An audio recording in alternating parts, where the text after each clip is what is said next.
suivre de temps en temps, mais je n'en ai pas encore vu de connecter. Nous vous souhaitons la bienvenue sur cette plateforme. Soyez les bienvenus sur cette plateforme virtuelle de Lundi Parlons Radiologie. Même si aujourd'hui, nous n'allons pas rester casés dans la pure radiologie, on va essayer d'élargir nos horizons pour voir un peu ce qui sous-tend le radiologue dans sa pratique quotidienne, comme on parlait avec le professeur Lumaka, que je vais présenter. L'orateur du jour, c'est le professeur Dadi Mata, que vous connaissez tous. Je ne sais plus si je dois le présenter. Alors, le professeur Dadi Lumaka qui va nous aider comme panéliste avec Dr Eddy Sepulcre. Le professeur Lumaka est un ancien de l'UNIKIN depuis 2005, médecin et pédiatre depuis 2012. Alors, il a décroché un diplôme de PhD à la KUL en Belgique. C'est le coordonnateur de la plateforme médecine génomique à l'Université de Liège, toujours en Belgique, où il est consultant en génétique à l'hôpital universitaire de Liège. Il est aussi professeur de génétique et de pédiatrie à l'UNIKIN et occupe la place de président du consortium H3 Africa, ce qui est un groupe de travail sur les maladies rares. Et il est aussi directeur du Centre de référence des maladies rares et non diagnostiquées en RDC. Ses contributions scientifiques seront peut-être discutées avec vous et vous aurez à constater qu'il est vraiment à l'aise dans ce domaine. Tout comme Edith, maintenant tu nous entends? Dr Edith. Moi, je vous entends. Vous m'entendez ou pas? Oui, on vous entend, oui. Dr Edith. Parfait, on y est. J'ai l'impression que tu nous entends, mais nous, on continue à ne pas t'entendre. Ah bon? Vous ne m'entendez pas? Si, on vous entend très bien. Oui, nous vous entendons. En fait, il n'y a que Aimé qui ne m'entend pas. Oui. C'est pas vrai. Essaie de voir sur ton clavier s'il n'y a pas un bouton micro. C'est possible qu'il soit bloqué sur le clavier, pas dans Zoom, mais sur le clavier.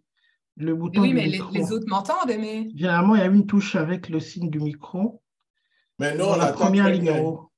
Là, c'est mieux Si comme tu ça? utilises un Windows, c'est au-dessus. Là, vous m'entendez? Oui. Aimé aussi? Aimé n'a pas l'air. Bon, je suis désolée. Comment ça se fait que Professeur Aimé, vous nous entendez, nous autres? Je pense que le problème, c'est au niveau des Aimé, parce que tout le monde entend. OK. Oui, tout à fait. Nous allons continuer. Donc, Dr Edith qui nous a rejoint après quelques petits pépins d'audio. C'est une jeune médecin depuis 2016. Et donc, elle est en formation de pédiatrie et s'intéresse en fait à la biologie clinique. Et elle a obtenu un diplôme dans ce domaine en 2021, il y a 2 ans.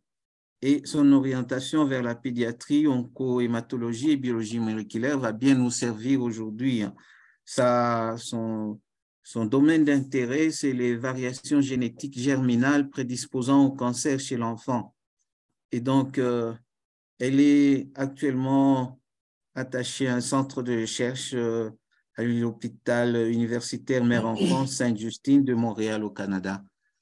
Donc, je crois que nous avons 2 personnes bien assises dans ce domaine qui vont aider le professeur Mata à nous donner les bases, à poser les jalons en fait sur le rôle de ces connaissances génétiques comme background pour un bon radiologue.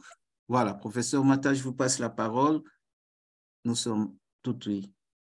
Bonjour, docteur Maeshe. Avant de commencer, je voulais être sûr que vous voyez mon écran. Vous voyez la souris bouger? On voit votre écran. Vous voyez la souris bouger? Tout à fait. Merci beaucoup. Je dis merci aux 2 panélistes qui nous ont donné leur temps si précieux pour participer. Et un merci particulier au docteur Sepulcre qui est au Canada comme moi. Il est 14 heures à Montréal, là où elle est. Donc, elle est en plein service comme moi. Elle a bien voulu venir partager ses connaissances qui sont d'ailleurs fraîches parce qu'elle travaille dans ce domaine ici au Canada. Je voulais faire un clin d'œil spécial au docteur Bertien Sadi, qui est le président de l'Ordre des médecins, qui est dans ce forum aussi, je crois, pour la première fois. Donc, l'équipe est bien costaud, tout le monde est là. Et aujourd'hui, je vais parler des syndromes héréditaires de prédisposition au cancer, rôle de l'imagerie médicale dans le dépistage, le bilan, diagnostic et surveillance des maladies. La première fois que je connais ces concepts, c'était quand j'étais à l'hôpital pédiatrique des enfants malades au Hospital for Sick Children à Toronto. Pendant tout le temps que j'étais à la faculté de médecine, je savais qu'il y aurait des cancers héréditaires, mais les concepts comme tels, avec suivi, avec détection, c'était une première fois.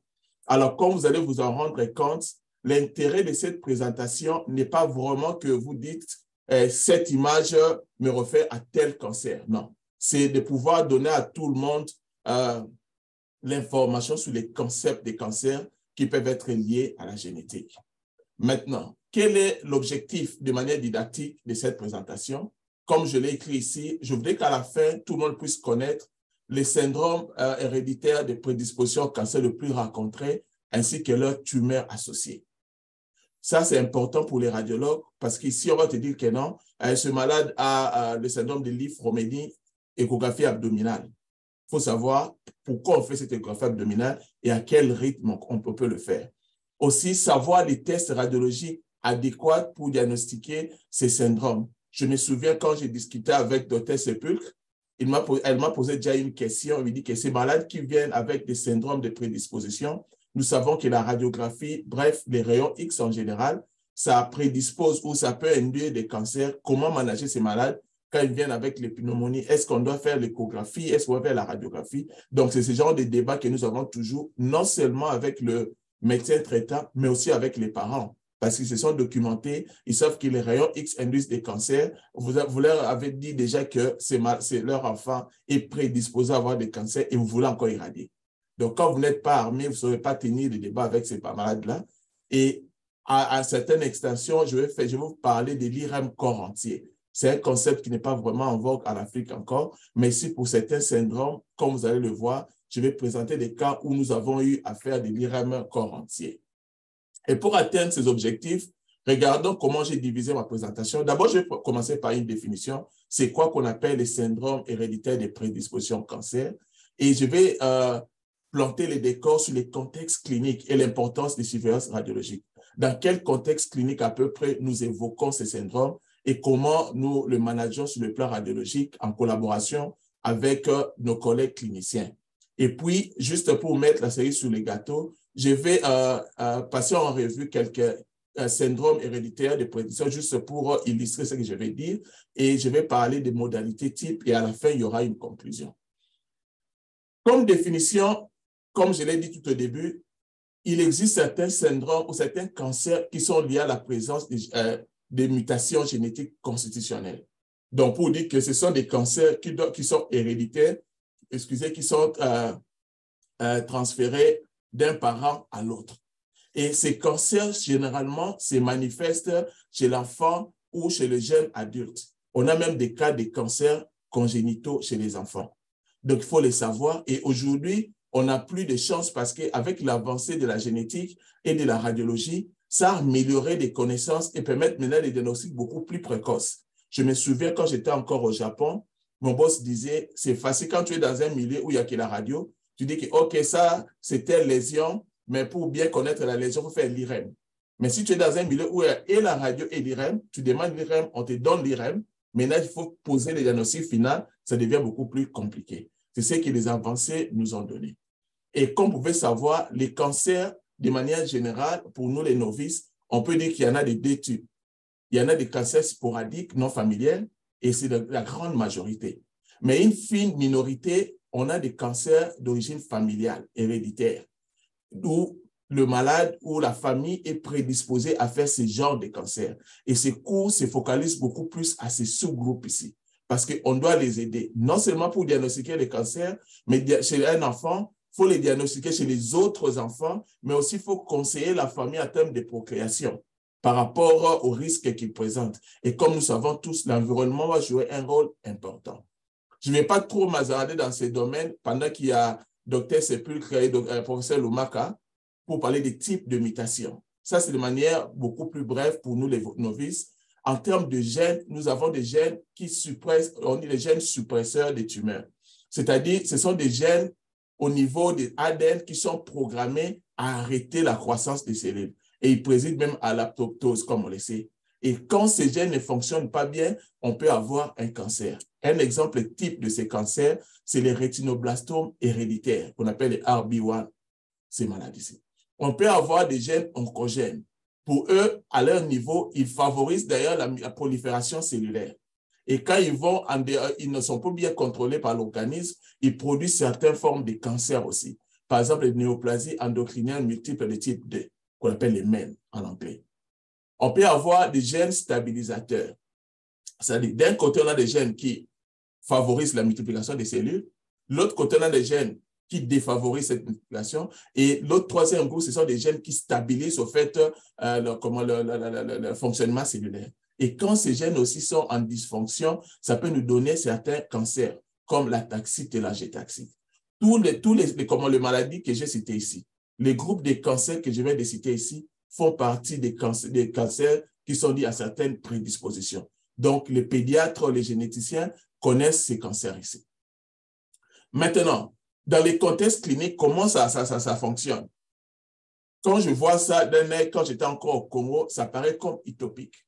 Ça, je prends un cas, je parlais avec une amie qui est ici, elle est pédiatre et spécialiste en génétique. Je lui ai dit, donne-moi seulement les snapshots.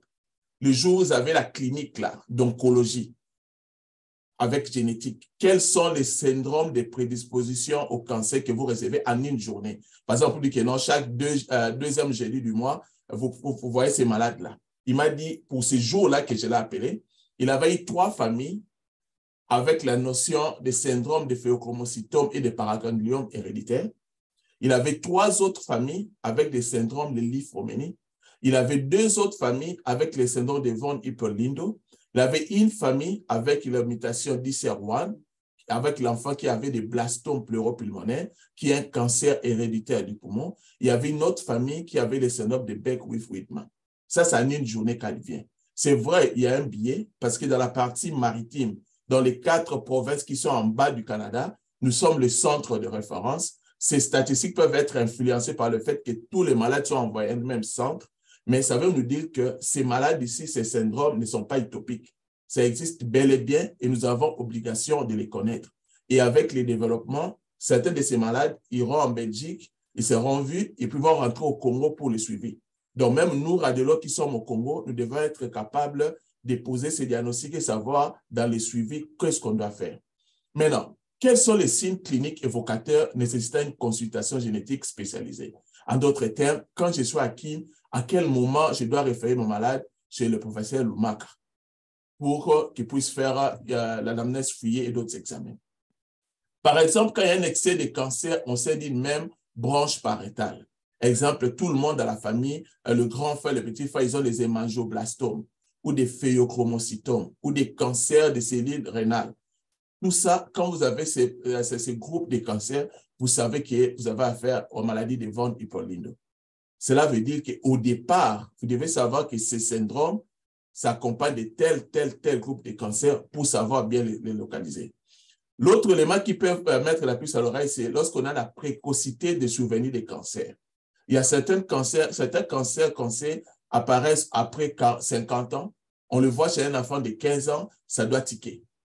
Quand on a la forme bilatérale ou multifocale des organes doubles, tu as une tumeur de Wilms à droite et à gauche au même moment. Je vais montrer un cas, ça doit tiquer.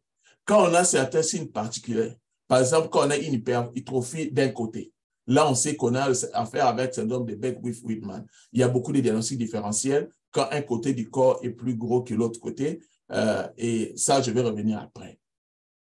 Maintenant, pourquoi c'est important de reconnaître ces enfants et les familles à risque? Comme je l'ai dit, ça nous permet de faire une prise en charge non seulement précoce, mais aussi adéquate. Ça, c'est d'une part. Mais d'aider simplement aussi de conseiller la famille sur la progéniture.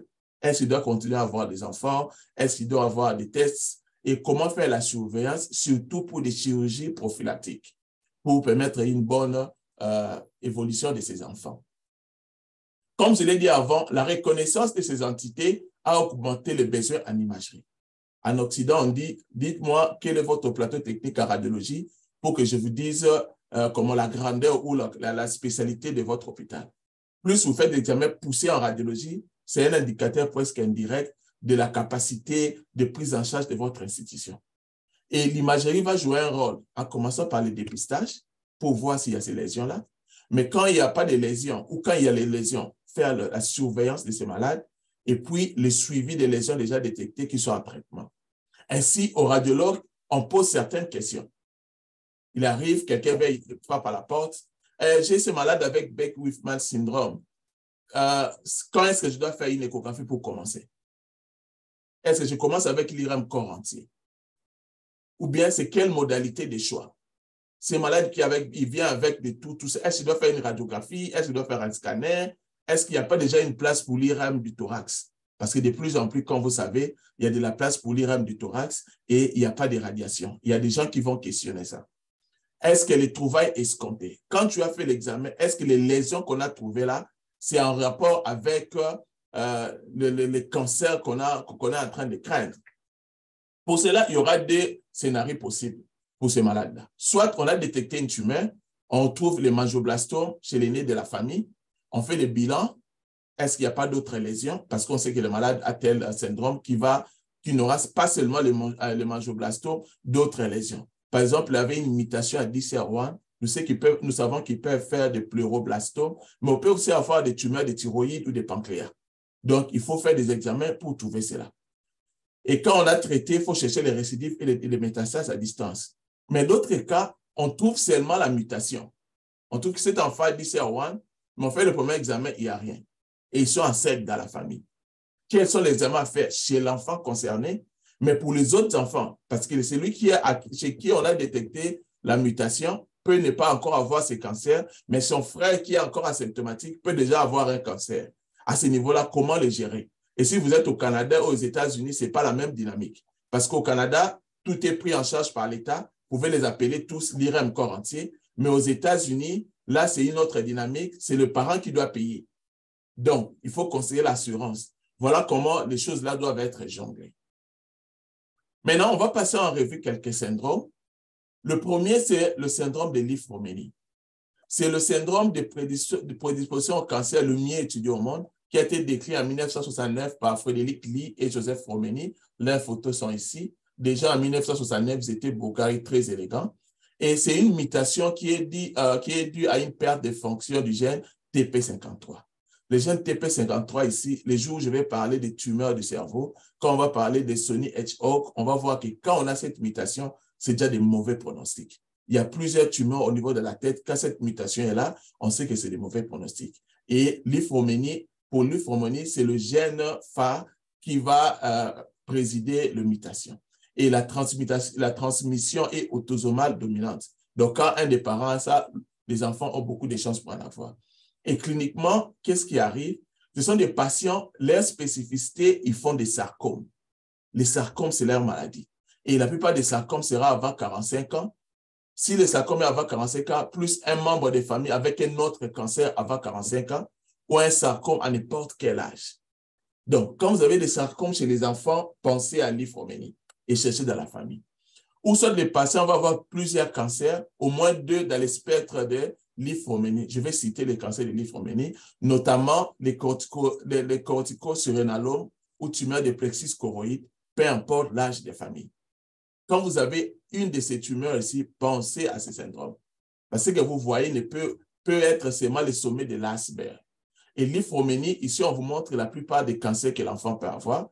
Quand il a cette mutation, peut avoir de leucémie, peut avoir d'adrénocorticocarcinome, les sarcomes des os. Ici, il y a même des cancers de breast cancer qui sont possibles ici. On peut avoir des sarcomes des tissus mous, mais regardez les autres organes. Et c'est qu'on dit, quand un malade a un syndrome de Li-Fraumeni, il a 100% de chances de développer un ou plusieurs cancers dans leur vie. Plus ils grandissent, plus il aura un cancer. C'est sûr qu'il aura un cancer, tout ce n'est que question de temps. Maintenant, 50% de ces cancers vont se développer avant 40 ans. Donc, un bon groupe, ça sera chez les enfants. Voilà pourquoi nous, les radiopédiatres et les pédiatres, on est très vigilants pour les détecter quand ils commencent, avant de donner les métastases. Et 90% des cancers, ça sera avant... je vais fermer un micro.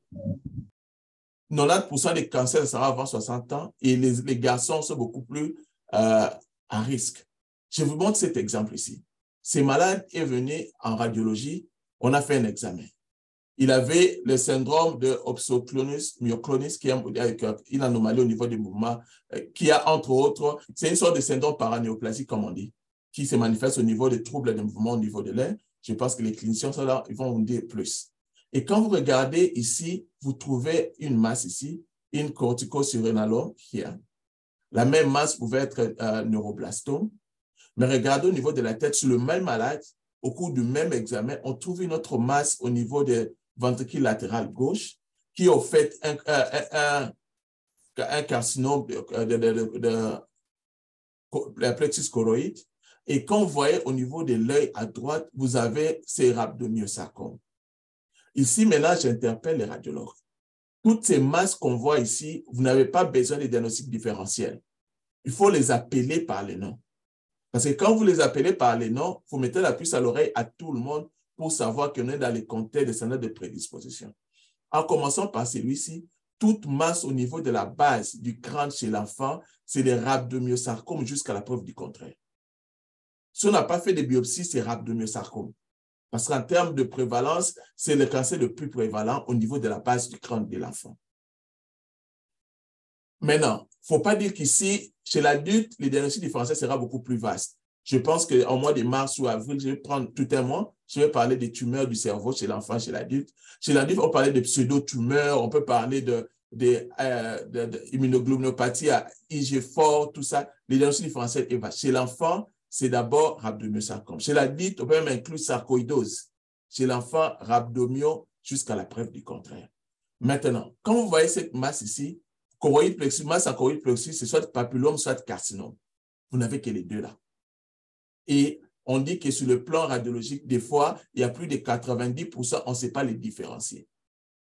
Et une masse surrénalienne, c'est soit neuroblastome, soit corticosurrénalome. Si c'est un enfant qui vient de naître, il faut penser à l'hémorragie de la glande surrénale. Ce sont les enfants qui font des asphyxies périnatales, ils ont l'hémorragie et on suit ça en échographie. Dans 2 semaines, la masse va changer et de congénicité et de forme. Mais si la masse perdure, vous rentrez à l'échographie prénatale au 3e trimestre. Si la masse était déjà là, vous pensez à un neuroblastome congénital. Si la masse n'était pas là, vous pensez aussi à corticosurrénalome si vous êtes dans les contextes d'un syndrome. Donc, ces masses ici, ça vient à force de revoir la même image plusieurs fois, mais il faut être à mesure de les appeler par leur nom. Il ne faut pas dire qu'il y a une masse au niveau de l'orbite droite, soit. Quand vous donnez une liste de 7 maladies, vous retardez les soins. Comment se fait le dépistage? Ça, c'est les recommandations actuelles qui sont en vogue. Il faut l'IRM corps entier chaque 12 mois à partir du diagnostic. L'IRM de la tête chaque 12 mois. Alors, au premier examen, on le fait avec produit de contraste. Si c'est négatif, le reste sera sans produit de contraste. Si l'anesthésie générale n'est pas nécessaire et si possible, MRI de la tête chaque 6 mois. Et chez nous, je sais que la première partie, c'est difficile avec l'IRM parce qu'il y a des implications financières, mais l'échographie abdominale chaque 3 à 4 mois est très importante pour voir cette masse-là au niveau rétropéritonéal. Ça, c'est un exemple d'IRM corps entier. Regardez, c'est un enfant, il a 14 ans avec syndrome de Li-Fraumeni. Il avait l'ostéosarcome de la côte. Qu'est-ce qu'on peut voir? Ça, c'est le premier examen. On a fait le suivi la 2e année. Regardez, il y a cette lésion ici qui peut être juste de l'artefact. Mais quand on a fait le suivi, regardez, ça devient un peu gros, et puis ça devient beaucoup plus gros, et puis ça devient totalement gros. Ici, je vous montre 2 images. Ça, c'est l'examen initial, et ça, c'est le follow-up. Cet enfant a été traité et il a fait une bonne évolution. Ici, ça montre l'importance de l'IRM corps entier de suivi. Avec ça, on scanne tous les corps humains et l'important n'est pas de suivre une seule maladie, non. L'important est de voir là où il y a une lésion. Parce que cet examen prend à peu près 45 minutes parce qu'on le fait par station et puis on va coller à la fin. Quand je trouve une lésion, On va faire un examen dédié à la région après, comme on l'a fait ici. Mais seulement, il faut faire l'inventaire des lésions. C'est ça l'importance de l'IRM corps entier. C'est comme ce qu'on fait avec les body scans chez les traumatisés crâniens. Pour ces malades-là, ils peuvent avoir des cancers n'importe où. On les suit avec l'IRM corps entier. Maintenant, le deuxième syndrome, c'est le syndrome de Beck-Whiffman syndrome. Je me rappelle encore, l'important ici, ce n'est pas de mémoriser en cas de livre quel syndrome on a. Non. L'important, c'est de savoir que ces concepts existent.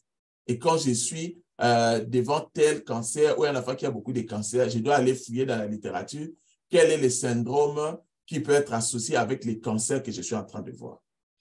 Le deuxième, c'est le Beck-Whiffman syndrome. Ce sont rares et dit à une croissance exagérée d'un côté. C'est vraiment une hyperplasie de l'hémicorps. Et souvent, quand je pose ces questions aux examens chez les étudiants ici ou bien les résidents, je leur demande de donner des diagnostics différentiels. Les maladies de protéines, neurofibromatose de type 1, il y a beaucoup dans les anomalies, je vais fermer, dans les malformations, véno-lymphatique, tout ça, ils peuvent avoir un côté qui est plus gros que l'autre. L'important, c'est de demander aux résidents ou aux assistants d'avoir une vision beaucoup plus grande parce que la voie que vous prenez, ça aura une batterie de tests qui vont suivre. Maintenant, la prévalence, c'est 1 cas sur 13 000 naissances à peu près et 85% des cas, c'est sporadique. Ça apparaît avec l'enfant. Et la mutation, c'est au niveau des chromosomes 11p 15.5 qui régule entre autres l'insuline growth, les récepteurs de l'insuline, ce qui peut expliquer l'hyperplasie d'un côté. Et ce syndrome ici peut avoir beaucoup d'autres signes ou de maladies. Quelles sont les maladies qu'on peut avoir dans ces syndromes ici? On a l'hyperplasie d'un hémicorps, comme on peut le voir ici. Regardez, le membre inférieur ici est beaucoup plus petit quand on compare à celui-ci. Ils peuvent avoir des macroglossies. Macrosomie, les gros enfants. Macroglossie, regarde la langue. Ils prennent trop la bouche. Oh, docteur Myriam Boubou, il y a moyen de fermer votre micro? On peut avoir des anomalies au niveau de la paroi, généralement les omphalocèles. Et on peut avoir une hyperglycémie. Voilà pourquoi il ne faut jamais négliger, quand on fait l'échographie du deuxième trimestre, vous avez l'omphalocèle, il faut bien faire l'examen, chercher les autres lésions qui peuvent vous amener vers ces maladies-ci. Les tumeurs les plus rencontrées, c'est le tumeur de Wilms, qui est au niveau du rein, et les hépatoblastomes, qui sont au niveau du foie. Et les autres tumeurs, c'est les corticocéralomes, les neuroblastomes et les rhabdomyosarcomes, comme le tout premier cas où je montrais un malade qui avait toutes ces trois tumeurs.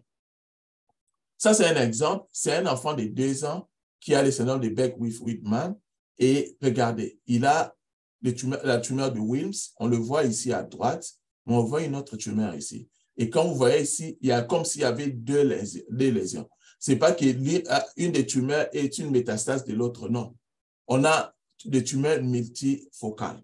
Et quand vous avez des tumeurs comme ça, multifocales chez un enfant, il faut penser à ces syndromes de prédisposition. Il faut faire un examen quasi exhaustif pour chercher d'autres tumeurs qui peuvent être vues ici. Ça, c'est un cas de syndrome de Beck-Whiffman et le bébé présente les hémangioblastomes. Non, hépatoblastomes multifocales, comme on peut le voir ici.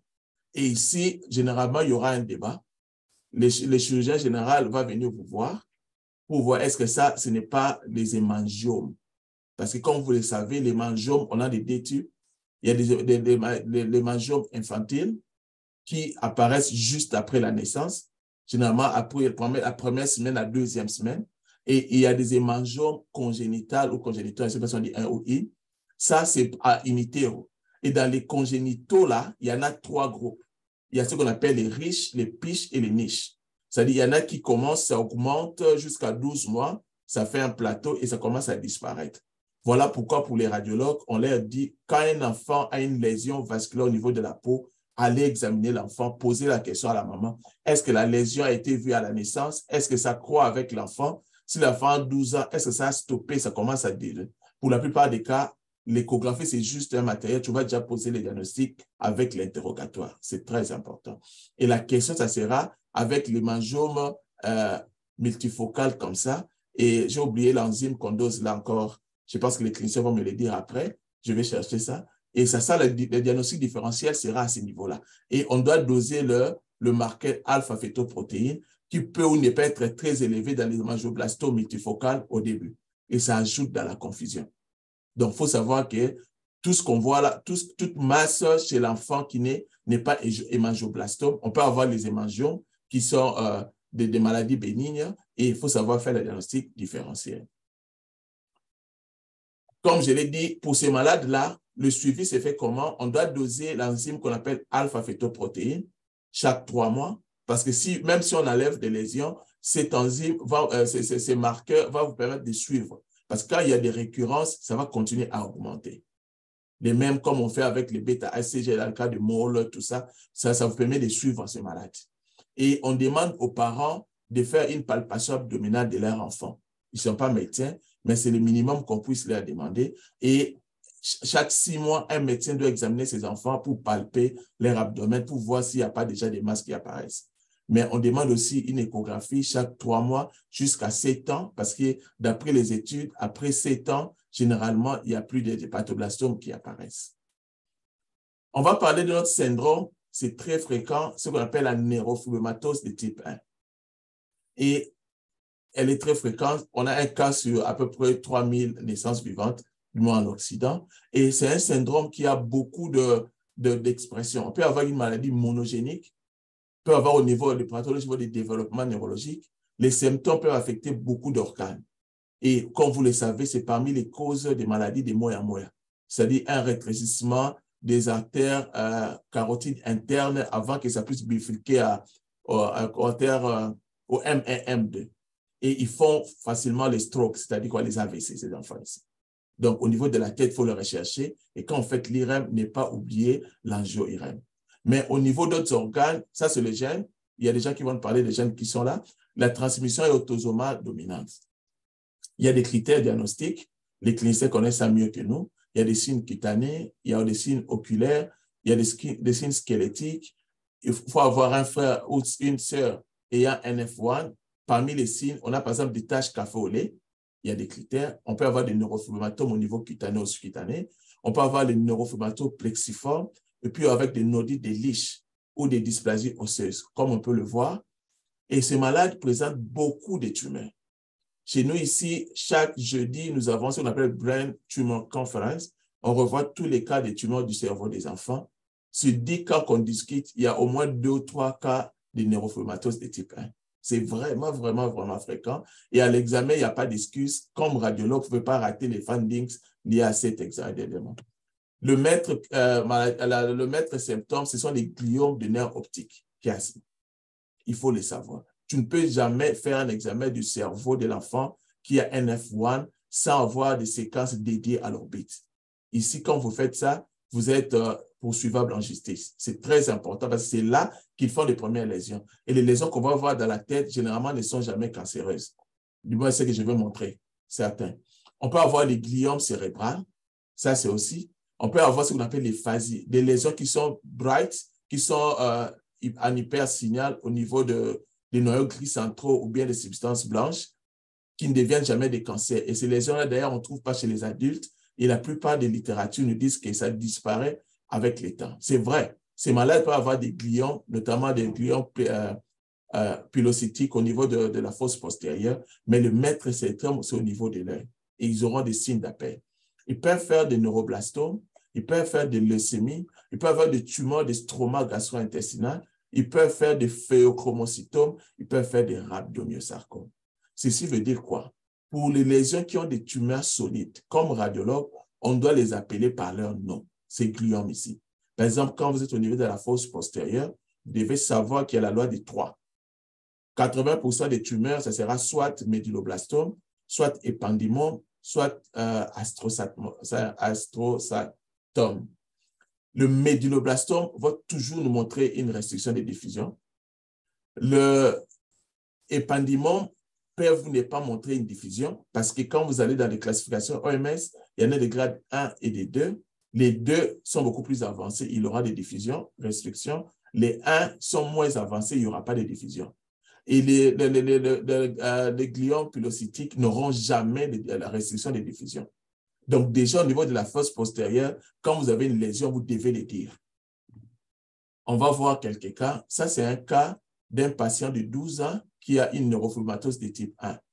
Regardez ces lésions. On voit une sorte de proptose de l'œil droit. On voit ce tissu qui est en T2 avec suppression de FAT, ça paraît un hypersignal. Généralement, ça te donne des lésions qui sont blanches, qui sont des lésions au centre, ça c'est un peu ça. Au centre, c'est hypodense. En périphérie, c'est hyperdense. Ce qu'on appelle des lésions target lesions. Ce sont des neurofibromatoses de type 1 jusqu'à la preuve du contraire. Et ça peut s'étendre sur la peau. On doit le savoir. Et ce même malade ici, ils ont beaucoup de lésions. Ils peuvent avoir une dysplasie. Regardez ici, ça c'est l'os sphénoïde. Ici, on n'a pas l'os sphénoïde. Regardez l'espace de liquide céphalo-rachidien, comment c'est proéminent ici. Si je vais poser une question aux aptitudes, si je suis là, je peux dire par exemple, quelles sont les lésions osseuses qu'on peut trouver chez les patients avec NF1 ou CT. Là, je fais carrément allusion aux lésions osseuses. Je peux poser la question à l'échographie. Vous devez savoir quelles sont les lésions qu'on trouve parce qu'on dit, ce n'est pas que les radiologues sont des idiots, mais les radiologues les plus intelligents, c'est lui qui regarde plus et qui regarde avec la même systématisation. C'est-à-dire que pour chaque IRM, il commence avec l'œil droit, l'œil gauche, il rentre, il regarde le nerf optique, il rentre, il va postérieur. Plus tu utilises la même systématisation chaque fois pour la même image, plus tu regardes chaque chose, les taux de lésions que vous avez ratés, c'est moins de 5%. C'est vrai, vous serez en face des lésions, tu trouves la lésion, tu ne sais pas ce que c'est, mais du moins tu auras trouvé. Ça, c'est la première étape. Et tout le monde sait qu'il y a une lésion, mais non, on doit travailler. Parce que par moment, avec une seule modalité, ce n'est pas possible de tout dire. On va te dire que ça, on a besoin de la médecine nucléaire, de MBG, ça, on a besoin de fluoro, ça, on a besoin, c'est bon. Même pour les résidents, les 2 premières années, on leur demande de trouver d'abord la fin de la trouvaille. Que ça, c'est anormal. Et maintenant, quand ils t'appellent, OK, docteur, j'ai trouvé ça, mais je ne sais pas ce que c'est. Là, c'est déjà quelque chose. Et comme on peut le voir, regardez sur ces schémas que j'ai trouvé dans StatDX, tout ce qu'on voit, regardez la peau normale ou le tissu sous-cutané normal, c'est clean ici. C'est en jaune là parce que c'est le liquide. Regardez ici, tout ce qu'on voit comme tissu ici, c'est le neurofibromatose plexiforme, c'est l'anomalie. Et regardez ces malades, regardez les nerfs optiques, c'est très, très élargi ici. Ça, c'est ce qu'on appelle les gliomes des nerfs optiques. Il ne faut jamais les rater parce que c'est un indicateur. Il n'y a pas d'autre nom pour ça. Quand c'est épais comme ça, c'est un gliome. Et c'est là, ça dit quoi? Ça veut dire que chaque fois, excusez-moi, chaque fois que vous avez l'IRM de la tête, vous devez avoir l'habitude de jeter un coup d'œil sur le nerf optique. Donc, votre œil doit être habitué à voir le nerf optique normal, ça de quelle taille, et c'est quoi l'espace comme ici, l'espace autour de l'œil. Quand vous avez les nerfs optiques avec beaucoup de liquide céphalo-rachidien à côté, c'est soit l'atrophie, soit on a affaire à une hypertension intracrânienne. Donc, ça doit sauter. Pour appeler ça normal, si c'est la première IRM que vous voyez, c'est bilatéral, c'est symétrique. Quand on commence à l'école de radiologie, on dit toujours ce qui est bilatéral et symétrique, généralement, c'est normal. Et quand vous êtes à la tête, on dit ce qui est bilatéral, symétrique, ce soit normal, et chez l'enfant, ce soit une maladie métabolique, parce que ça va frapper les 2 côtés de même côté. Donc, ici, ça va nous dérouter un peu. C'est presque symétrique. La taille est la même partout. On a tendance à normaliser, alors que c'est la maladie même, avec un mauvais pronostic, parce que tout est atteint. Et ici, l'autre diagnostic sera quoi? On sera obligé de dire, est-ce que c'est un gliome? Est-ce que c'est un pseudo-tumeur? Est-ce que sarcoïdose? Parce que beaucoup de ces maladies-là auront un élargissement de ces tumeurs. Ça sera une autre, quand je vais parler des tumeurs down the road. Et pour ces malades, qu'est-ce qu'on fait? On demande un examen clinique 1 fois par année. Il doit avoir l'OFTA à la naissance jusqu'à 5 ans, justement pour chercher les gliomes du nerf optique. Il doit avoir une évaluation fréquente de la pression artérielle. Ils peuvent faire des hypertensions.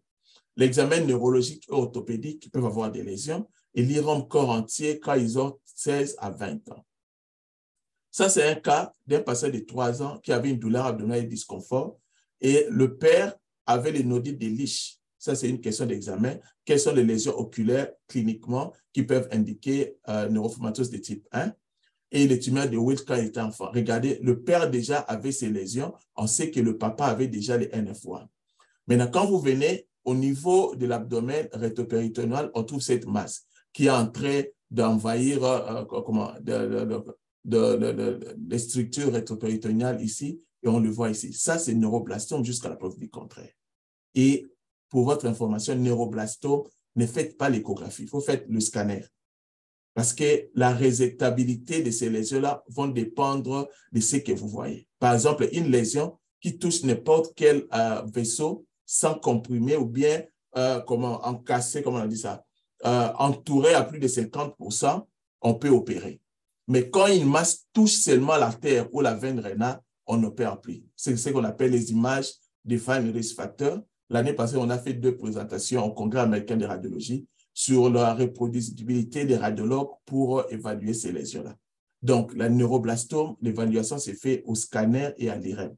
Si seulement il y a une lésion que vous voulez particulièrement suivre, c'est à ce moment-là que vous pouvez faire l'échographie ciblée. Mais le bilan d'extension s'est fait au scanner ou à l'IRM. Ça dépend des préférences. Maintenant, quand vous regardez la tête de ces enfants, généralement, il y a comme une confusion.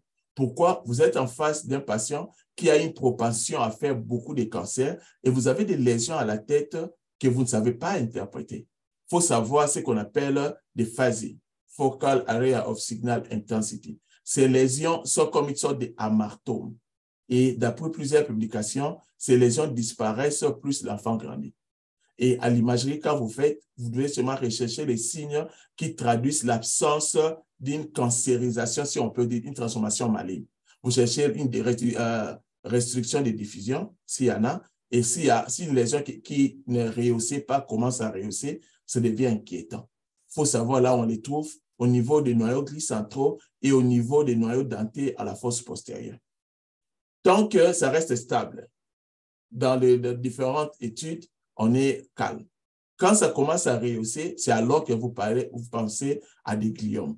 Parce que des gliomes, on peut le voir partout, mais ils sont moins nombreux que ces lésions de signal non spécifiques au niveau des noyaux gris centraux. Il faut les connaître. C'est pathognomonique pour ces maladies-là. Mais aussi, parce que nous sommes au niveau des noyaux gris centraux, il faut rechercher aux alentours de M1 pour voir s'il n'y a pas beaucoup de collatéraux qui se forment. Et souvent, on le voit en T2. S'il y a beaucoup de collatéraux, c'est ce qu'on appelle la maladie de Moyamoya. C'est-à-dire qu'il y a une sténose des parties distales des artères, des carotides internes, et par ricochet, il y a développement des collatéraux. Ces collatéraux-là, comme ils ne sont pas stables, ils peuvent se rupturer et faire des AVC. Donc, il faut le savoir. Quand vous êtes là, il faut voir tout ça. Je vais parler de ça, le jour où je vais parler d'autres sujets. Ici, je reste seulement superficiellement. Ça, c'est un autre malade qui avait le NF1. Regarde, il a cette tumeur ici, au niveau du cerveau. Et ça, c'est l'IRM corps entier. Ça, c'est après chirurgie. On trouve la lésion, elle est là. Et on fait le suivi, on trouve cette lésion, l'IRM corps entier. Et pourquoi j'ai posé ces lésions? Ça, ce sont des non-ossifying fibromes, des fibromes non-ossifiants. Ce sont des lésions bénignes chez l'enfant. Pourquoi j'ai mis ça? C'est pour vous dire que, bien que nous savons que ces patients ont une propension à faire des cancers, toute lésion qu'on trouve n'est pas cancer. Il faut think out of the box, comme on dit, penser en dehors de la boîte, c'est-à-dire avoir une vision beaucoup plus élargie. Comme on dit, common think first. Les choses qu'on voit de manière le plus courante doivent être citées les premières. Quand il y a un syndrome alvéolaire au niveau des poumons, même si chez les enfants, c'est une pneumonie jusqu'à la preuve du contraire. Il ne faut pas parler des carcinomes, alors que vous savez que ces enfants, pendant l'hiver, ils vont faire de bronchite et de pneumonie. Donc, même pour ces enfants, ça, c'est une lésion banale qu'on trouve chez ces enfants. Si vous avez les radiographies des membres inférieurs des 100 enfants, 2 ou 3 vont vous montrer les fibromes non ossifiants. Donc, il ne faut pas que vous appelez tout cancer. L'autre type de neurofibromatomes, c'est le type 2. J'ai parlé du type 1, qui a beaucoup plus, aux maladies de réclucosine, qui a beaucoup plus de lésions. Et le type 2, la mutation, c'est le SMART, CB1, et cette mutation ici. Et c'est généralement au niveau des gènes NF2. il y a des antécédents en famille, souvent, ils ont une perte d'audition et de vertige. Leur maladie, c'est beaucoup plus au niveau de l'oreille. Ils ont des neurinomes, des schwannomes, ils font des méningiomes et des épendymoses. Ils ont ces 3 types de tumeurs. C'est pourquoi, quand on pose la question d'examen, on demande quels sont les 3 types de tumeurs liées aux lymphomatoses type 2. C'est pourquoi on donne aux assistants ces moyens mnémotechniques, MIS-MI, Multiple Inherent Schwannoma, Meningioma et Ependymoma. Pourquoi il faut les savoir? Parce que quand vous êtes au niveau de la colonne, c'est pourquoi on dit quand vous êtes au niveau de la colonne, votre diagnostic différentiel doit partir de l'espace. Est-ce qu'on est en intradural et extramédulaire ou intradural, intramédulaire? Parce que ces lésions vont se présenter différemment. Les méningiomes seront collés à la duomère. Les neurinomes seront tout au long des nerfs parce qu'ils sont des nerfs, c'est des tumeurs qui viennent au niveau de la couche des nerfs. Et les épendymoses peuvent même toucher la moelle elle-même. Mais ce sont des tumeurs qui sont rares. Si vous êtes dans un centre de référence, on peut les avoir assez souvent. Ça, c'est un exemple d'un patient qui a la neuroformation de type 2. On a des tumeurs bilatérales au niveau de conduits auditifs internes qui sont de schwannomes. Quand vous le voyez comme ça, avec des signes de popcorn ou des ice corn, quand on met la glace sur la corne, quand vous voyez ça au niveau de conduits auditifs internes, ce sont des schwannomes jusqu'à la preuve du contraire. Et quand ils sont des deux côtés, pensez aux neuroformatoses de type 2. Pour ces examens, ils ont besoin d'examens oraux, excusez-moi, assez régulièrement. On peut faire l'IRAM corps entier, parce que comme je l'ai dit, ils ont des schwannomes et des épendymoses. L'IRAM de rocher, chaque 6 à 24 mois, ça dépend où vous travaillez, qu'est-ce que vous avez. Et l'IRAM de la colonne, chaque 2 à 3 ans, jusqu'à 40 ans. Regardez ces malades ici. C'est un malade qui a été vu à 8 mois. On voit ces rehaussements, ces tissus mous qui rehaussent au niveau, je crois, CDC3. Regardez 10 ans après, tout ce qu'on voit ici, c'est anormal. Et ces malades viennent avec des syndromes de compression médulaire. Ces malades viennent avec des douleurs difficiles à contrôler. Et il faut parler avec ses parents pour voir combien ils endurent pour prendre en charge ces malades-là.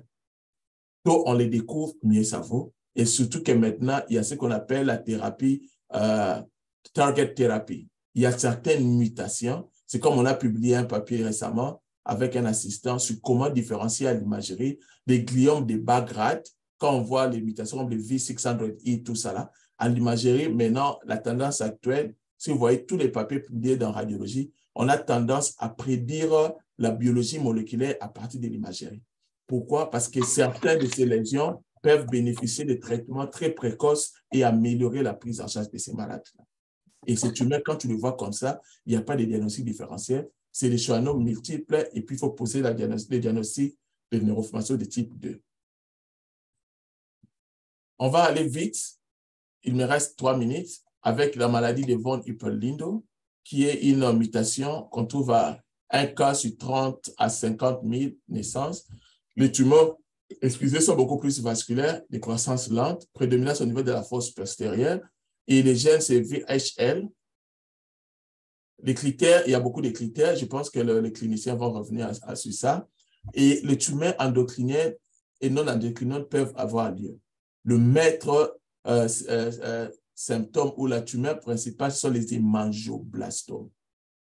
Les hémangioblastomes et des cancers à cellules claires du rein, des phéochromocytomes des glandes surrénales. On peut avoir des cancers des îlots de Langerhans du pancréas. On peut avoir des kystes du pancréas et du rein. Par exemple, ce cas, c'est un malade de 11 ans qui avait cette tumeur ici, l'hémangiome rétinien. Maintenant, pourquoi c'est important? C'est rare d'avoir une tumeur à ce niveau ici. Et quand vous en avez une, diagnostic différentiel, c'est entre autres. L'hémangiome, on peut avoir les métastases de mélanome, mais souvent c'est les enfants.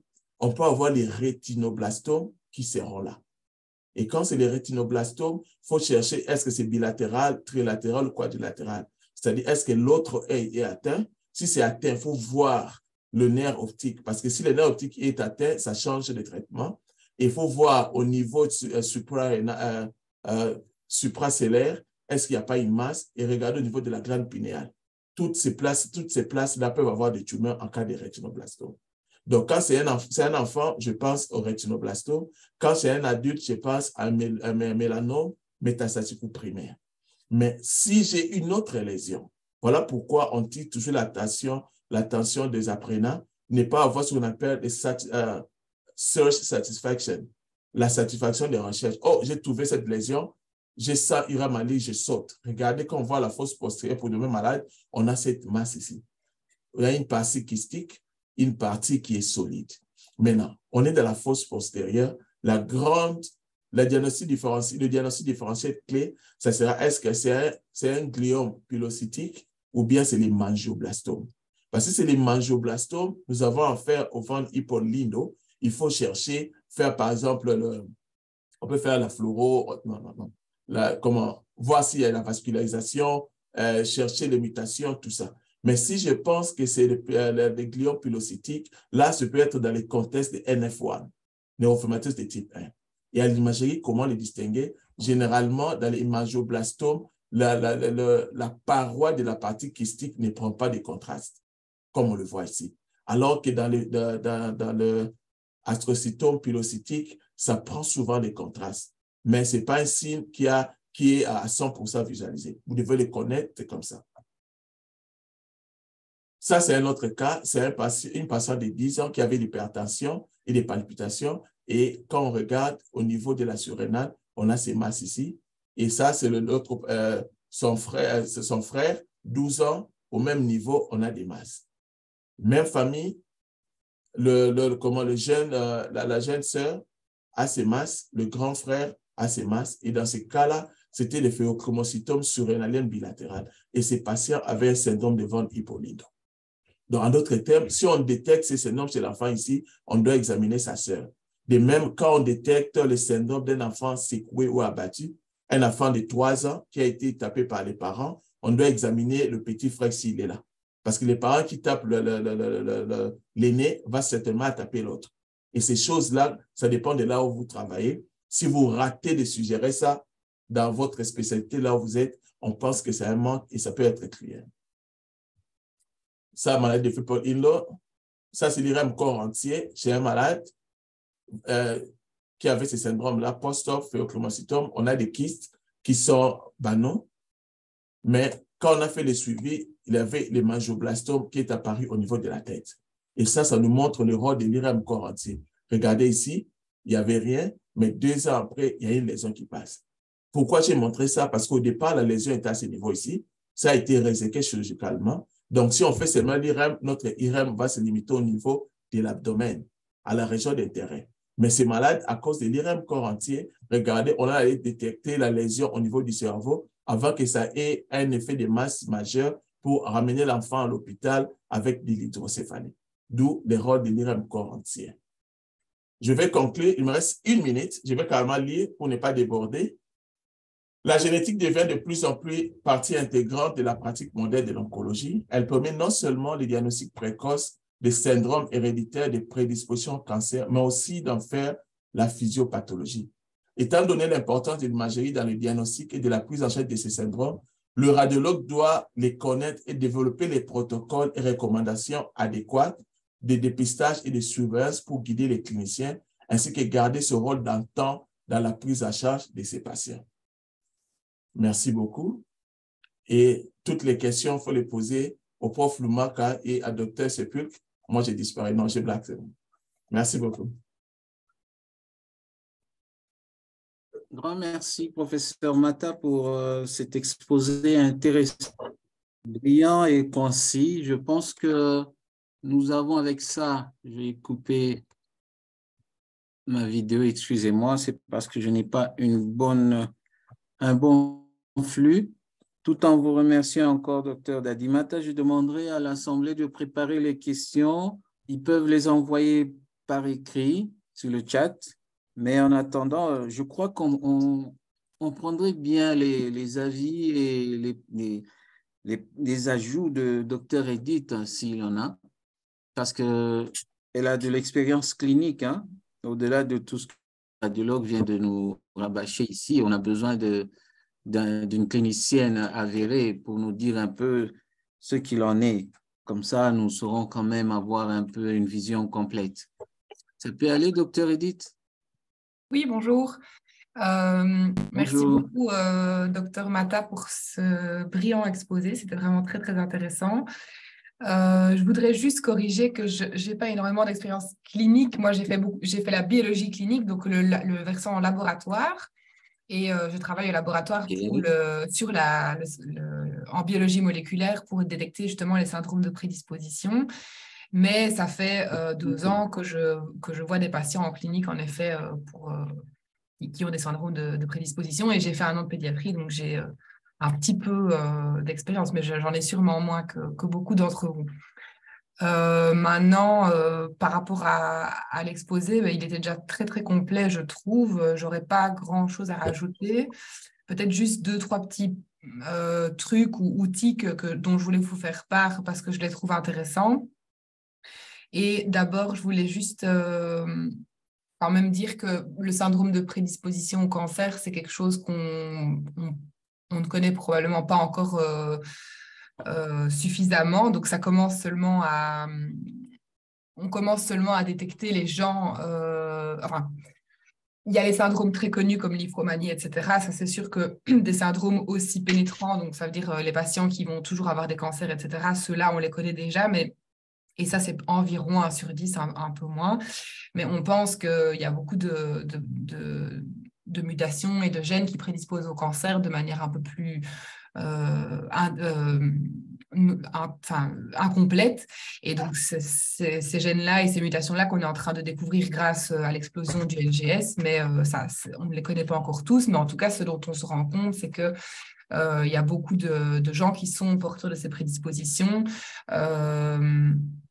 Alors qu'ils n'ont aucune histoire familiale, alors que parfois ils ont même 40 ans. Enfin, c'est pas spécialement toujours des jeunes enfants, c'est pas toujours des gens qui ont des malformations. Et c'est pour ça qu'on pousse, il y a de plus en plus de pays, pas la Belgique malheureusement, mais de plus en plus de pays comme ici au Canada, où on propose des NGS, donc des séquençages au niveau de c'est souvent des exomes ou des génomes, la majorité du temps c'est des exomes, pour tous les enfants qui présentent un cancer, parce qu'on sait qu'on ne peut pas se fier juste à la clinique ou à l'histoire familiale. Maintenant, quand on n'a pas cette possibilité-là, comme en Belgique, comme au Congo, on peut utiliser des outils et il y a 2 outils que je trouve très intéressants, que j'avais présentés dans un séminaire que j'avais déjà donné d'ailleurs. Il y a soit un questionnaire qui a été proposé par une université aux Pays-Bas et ça s'appelle, l'auteur c'est Youngmans, donc Jongmans. Et sinon, il y a une application qu'on peut trouver sur téléphone ou sur Internet, MIPOG, donc MIPPOG, où là, vraiment, on met simplement le nom du cancer et puis il nous donne les questions, il suffit de répondre aux questions. Donc, c'est assez pratique quand on ne retient pas tous les détails. Et alors, l'autre chose, c'est la base de données, je suppose que beaucoup d'entre vous connaissent, mais je pense qu'il y en a qui ne connaissent pas et c'est super utile, c'est GeneReview. Donc, c'est GeneReview. Et c'est vraiment une base, c'est vraiment un peu comme Wikipédia, mais en beaucoup plus fiable, un peu plus comme UpToDate, mais vraiment concentré sur la génétique. Et donc, si vous tapez sur GeneReview un syndrome de prédisposition au cancer, ils vont directement vous mettre tous les détails et donc vous saurez pour quel cancer il faut rechercher, quelle lésion, etc., en fonction de l'enfant que vous avez devant vous. Donc, voilà, je voulais juste parler de quand vous avez des histoires de consanguinité dans les familles en fonction des origines des patients, toujours penser aux maladies de transmission autosomique récessive qui sont beaucoup moins fréquentes et donc moins connues, mais par exemple le CMMRD, hein, donc les mutations homozygotes ou hétérozygotes composites dans les gènes du Lynch, qui donnent des cancers très jeunes aussi, des manifestations cutanées, etc. Sinon, pour le reste, je n'ai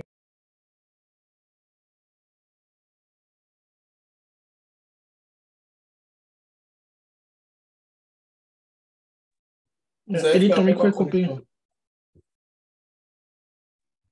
Il est coupé depuis quand? Allô? Apparemment, on vous a perdu 2 minutes avant, donc juste après avoir parlé de consanguinité, mais bon, Ah je oui, crois que vous mais êtes non, en mais train de donc citer. je disais qu'a priori, c'est tout ce que je voulais vous dire parce que l'exposé de Dr Mata était vraiment déjà très complet. Mais s'il y a des questions, j'y répondrai avec grand plaisir. Merci, Aimé, pour les... Et je vais mettre les outils peut-être aussi dans le chat. Bien, oui. Merci beaucoup, Edith, pour le complément. Avec grand plaisir. On retient qu'il y a des outils validés qui vont nous aider pour ceux qui veulent les avoir, même gratuitement sur Internet, ou Midjoy et GeoMinds. Le professeur Aimé a déjà balancé un lien. Je crois que Edith va ajouter un autre pour que nous puissions aller voir la présentation du séminaire et les outils avec. Professeur Aimé, je ne sais pas si vous pouvez essayer de nous dire quelque chose sur votre expérience. Je sais que vous êtes aussi très, très tourné dans la recherche, mais avec un peu plus de temps chez les patients. Comme ça, nos amis radiologues peuvent un peu mettre un peu de clinique et de choses pratiques sur le livre Romani, le Beckman et autres. Je vous laisse la parole. Oui, merci beaucoup, Dr. Maïché. Merci, Dr. Mata, De rien. Dr. Edith, pour l'initiative et la qualité de la présentation. Je suis très content de voir que dans l'assistance, nous avons non seulement les radiologues, mais nous avons également des gens d'autres spécialités, des gens de la pédiatrie sont là, de la chirurgie, il y a même des étudiants que je reconnais dans l'assistance. Ça montre l'intérêt de ces présentations, mais également le souci que les gens ont à mettre en pratique, à s'imprégner des nouveautés, à les mettre en pratique pour le bien des patients. J'ai l'habitude de dire que en tant que médecin, notre patron, c'est le patient et que nous travaillons pour le bien du patient. Je me permettrai juste de revenir juste sur quelques définitions qui sont importantes, des termes ou des concepts qui ont été répétés. Je me suis posé la question à un moment, est-ce qu'on les a définis? Parce que j'ai l'impression qu'on ne les a pas définis, ça risque de rester en l'air. Donc, la première chose, le professeur Mata a largement insisté sur ça, le cancer est une maladie génétique. On ne peut pas travailler en oncologie sans intégrer la génétique, sans collaborer avec la génétique. Et donc, ça, c'est quelque chose que nous devons, et dont nous devons vraiment d'intégrer cela et de mettre en pratique. Je reviendrai plus tard sur pourquoi il faut le faire. La deuxième chose, Elita a parlé tantôt des exomes, génomes, et je crois même qu'elle a mentionné les panels des gènes. Et donc, la génétique, en fait, c'est l'étude de l'hérédité. Et l'hérédité, elle est assise sur l'ADN, qui est ce matériel que les parents transmettent à leurs enfants, à leur progéniture. Et cet ADN-là est composé des parties qui portent réellement cette information et d'autres parties qui maintiennent la structure. Les parties qui portent réellement l'information, ce sont les gènes. Et l'information n'est pas équitablement répartie dans un gène. À l'intérieur des gènes aussi, il y a des portions qui n'ont pas l'information. Ces parties-là, on les appelle les introns. Et les parties à l'intérieur d'un gène qui portent l'information, on les appelle les exons. Et donc, dans l'approche des analyses génétiques, nous pouvons tester tous les exons de l'ADN. On ne prend que les exons, les parties qui sont censées contenir l'information. En ce moment-là, le test que l'on fait est appelé un test d'exome, parce qu'on a pris tous les exons font l'exome. Tous les gènes font les génomes. Les gènes ainsi que leurs parties fonctionnelles qui définissent leur fonctionnalité. Donc, lorsqu'on teste tous les gènes, on fait le génome. On teste le génome, et lorsqu'on teste que les parties qui portent l'information qu'on appelle les exons, c'est ça les exomes. Par contre, comme le professeur Matala si bien présenté, à certaines entités sont associés un certain nombre de gènes. Et donc, on peut faire le choix de se dire, ici, nous n'allons tester que les gènes qui sont déjà connus, impliqués dans ce syndrome ici. On s'est dit, OK, pour le von Hippel-Lindau, on va tester le von Hippel-Lindau 1 et le 2, qui sont les gènes les plus retrouvés là-dedans, ou bien on va étendre le panel des gènes. En ce moment-là, on fait un panel. Donc, c'était juste des concepts importants pour savoir quelles sont les approches que l'on utilise dans un laboratoire de génétique. Il a aussi été dit ici que les syndromes de prédisposition au cancer, en fait, ça concerne essentiellement les cancers familiaux. Eh bien, les cancers familiaux sont ces cancers qui sont liés à des mutations qui sont portées par la lignée germinale. Parce que dans le corps, nous avons deux lignées essentiellement. La lignée germinale, ce sont nos gamètes que nous allons transmettre à la descendance. Et nous avons la lignée somatique, le soma, le corps. Et donc, lorsque la mutation siège dans le soma, on appelle cela mutation somatique. Et ces mutations-là, ce ne sont pas elles que l'on passe à la progéniture. Par contre, les mutations qui sont dans les gamètes sont les mutations qui vont passer. C'est pour ça qu'on dit, lorsqu'il y a un membre de famille qui a ce cancer-là, il faut faire attention parce que ça vient d'un parent. Et le parent peut donner à un autre enfant dans la même famille. On peut retrouver plusieurs personnes dans la même famille parce qu'ils reçoivent tous du même parent. Et juste pour finir, on nous pose souvent la question dans le pays parce que la génétique, elle est encore assez jeune au Congo. Et beaucoup de gens n'ont pas l'information. On nous pose la question de savoir est-ce que ça sert à quelque chose? Est-ce que ça sert à quelque chose que le patient vienne en génétique? Je crois qu'aujourd'hui, nous avons eu la démonstration de ce à quoi la génétique va servir. Et dans ce contexte particulier des prédispositions héréditaires au cancer, la génétique nous permettra, comme l'a dit le professeur Mata, de poser le diagnostic lorsque la pathologie est déjà là, ou alors de monitorer également le traitement parce que les mutations qui causent le cancer, lorsqu'un cancer se développe, c'est en fait un amas de mutations qui vont s'accumuler dans la masse. Et donc, c'est important de pouvoir également réaliser des analyses sur la masse tumorale pour voir les autres mutations qui se sont rajoutées à cela. Ça oriente donc le suivi, mais ça oriente également le traitement.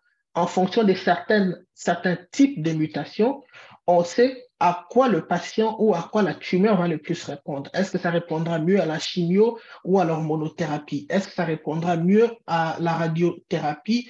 Ou bien ici, il faut combiner les approches et dans quel ordre il faudrait les combiner? Et finalement, la génétique nous permet d'instaurer la surveillance dans la famille. Comme nous l'avons dit, ce sont des pathologies dans lesquelles le risque des récidives ou le risque des récurrences familiale est très élevé. Voilà donc en gros ce que je peux dire. Est-ce que nous avons des cas au Congo? Je pense que les cliniciens qui sont ici, ils se reconnaissent, ils vont nous dire quel cas ils ont rencontré. Je pense que nous pourrons mieux aller dans la discussion en écoutant aussi ce qu'eux ils ont rencontré et voir dans quelle mesure nous pouvons discuter autour de ça. Merci beaucoup.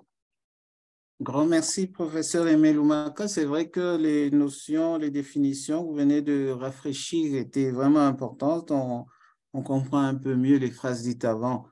Mais je ferai comme vous, je vais inviter et solliciter les participants, hein. Comme vous dites, l'Assemblée est mixte aujourd'hui. On va saluer le chirurgien qui représente l'ordre de médecins ici, Dr Berthier Sadi. Il y a tout un tas de nos aînés qui sont ici. Hugues Matondo est un radiologue, mais qui est en France. Il va peut-être nous donner un peu son angle de vue de par l'Europe. Mais professeur Luyeye, docteur Matousila, le professeur René Kanza, ça fait vraiment des horizons qui peuvent nous partager leurs expériences, mais avec une curiosité sur ce qui se fait chez nous. En tout cas, je supplierai qu'on essaie de voir un peu si c'est possible. Quels sont les horizons, comme la question qu'a soulevée le professeur Aimé tout de suite là. Non seulement à quoi ça sert, moi je demanderais déjà en premier, excusez-moi, est-ce que c'est possible le séquençage, la génétique au Congo? Est-ce que c'est accessible à tous les parents? Le plus souvent, vous avez des parents démunis à qui vous avez même consenti de faire une IRM ou un scanner gratuit, mais après, vous avez la question qui arrive, vous avez utilisé les outils qu'Edith propose, mais est-ce qu'on sait accéder à cela au Congo ou il faut qu'ils aillent dans un autre pays? Le temps que les autres puissent demander la parole pour poser des questions. Oui. Merci, docteur. Je vais déjà répondre à cette question-là. Nous avons les deux scénarios. Le premier scénario, c'est les gens qui vont à l'extérieur du pays pour se faire tester. Lorsqu'ils vont à l'extérieur du pays, ils vont payer un certain montant. Ils vont payer de l'argent, mais ils ne vont pas rester là-bas. Vous allez en Inde, on diagnostique, vous devez rentrer au Congo parce que vous ne pourrez pas soutenir le rythme de traitement en Inde et la prise en charge dans le pays. Et donc, je pense que ce n'est pas l'approche optimale dans la mesure où le patient peut rester au Congo, dépenser moins pour le test à l'extérieur, envoyer l'échantillon à l'extérieur pour le test et faire la prise en charge dans le pays autant que cela est possible. Donc, la deuxième chose, ce sont les patients qui viennent à l'hôpital que nous voyons. Et là, il y a un travail de référence à faire. Pour le moment, nous ne disposons pas dans le pays d'un séquenceur de seconde génération. Le docteur Edith l'a dit, nous utilisons le séquençage à haut débit, le Next Generation Sequencing, parce que cette approche-là permet à ce que l'on puisse combiner plusieurs exons et plusieurs individus à la fois dans un même tube pour les tester. Et donc, c'est une approche beaucoup plus rapide. Et ce type de séquenceur, nous n'en disposons pas. Nous avons dans le pays un séquenceur de première génération. Celui-là, il permet seulement de tester un exon à la fois. Un gène comme le TP53, il faudra pratiquement 10 vies pour pouvoir le finir parce que c'est un gène extrêmement long. Et donc, c'est laborieux. Mais par contre, nous avons mis en place des modalités qui permettent à ce que les patients viennent, que les familles viennent, que l'ADN soit prélevé, que tout le dossier médical soit fait. Et de là, on peut envoyer les échantillons à l'extérieur du pays pour les analyses et retourner les résultats. Pour le moment, je crois qu'on l'avait fait déjà dans la thèse du professeur Louillet et qui est là, on l'a déjà fait. Les patients de l'hôpital général qui avaient été testés étaient restés au pays. Nous avions extrait l'ADN et nous avions envoyé à Leuven où les analyses avaient été réalisées. Le grand problème, c'est vraiment l'information. C'est pour ça que la séance d'aujourd'hui est importante parce que dans un autre contexte, par exemple, les enfants qui ont le retard mental et autres, nous disposons de la possibilité de leur faire bénéficier d'un séquençage gratuitement. Depuis 3 ans que nous avons le contrat pour faire bénéficier des patients congolais gratuitement du séquençage. Les patients ne viennent pas. Les gens retiennent les patients à la cité ou dans leur consultation. Ils n'envoient pas les patients en génétique pour que nous puissions leur offrir cette possibilité-là. Donc, l'information, c'était la première chose. D'accord. Merci, professeur. Je ne sais pas s'il y a, je ne vois pas de main levée. Une question. Ben, je vais peut-être enchérir. Docteur Edith, est-ce qu'il y a 2-3 trucs que vous pouvez nous dire en termes d'examen, de tests biologiques? Est-ce que je sais que dans certains coins au Congo maintenant, il y a des laboratoires qui développent un peu la biologie moléculaire. Y a-t-il, c'est assez simple, quelque chose de simple ou il faut un expert dans le domaine pour essayer de confirmer le diagnostic?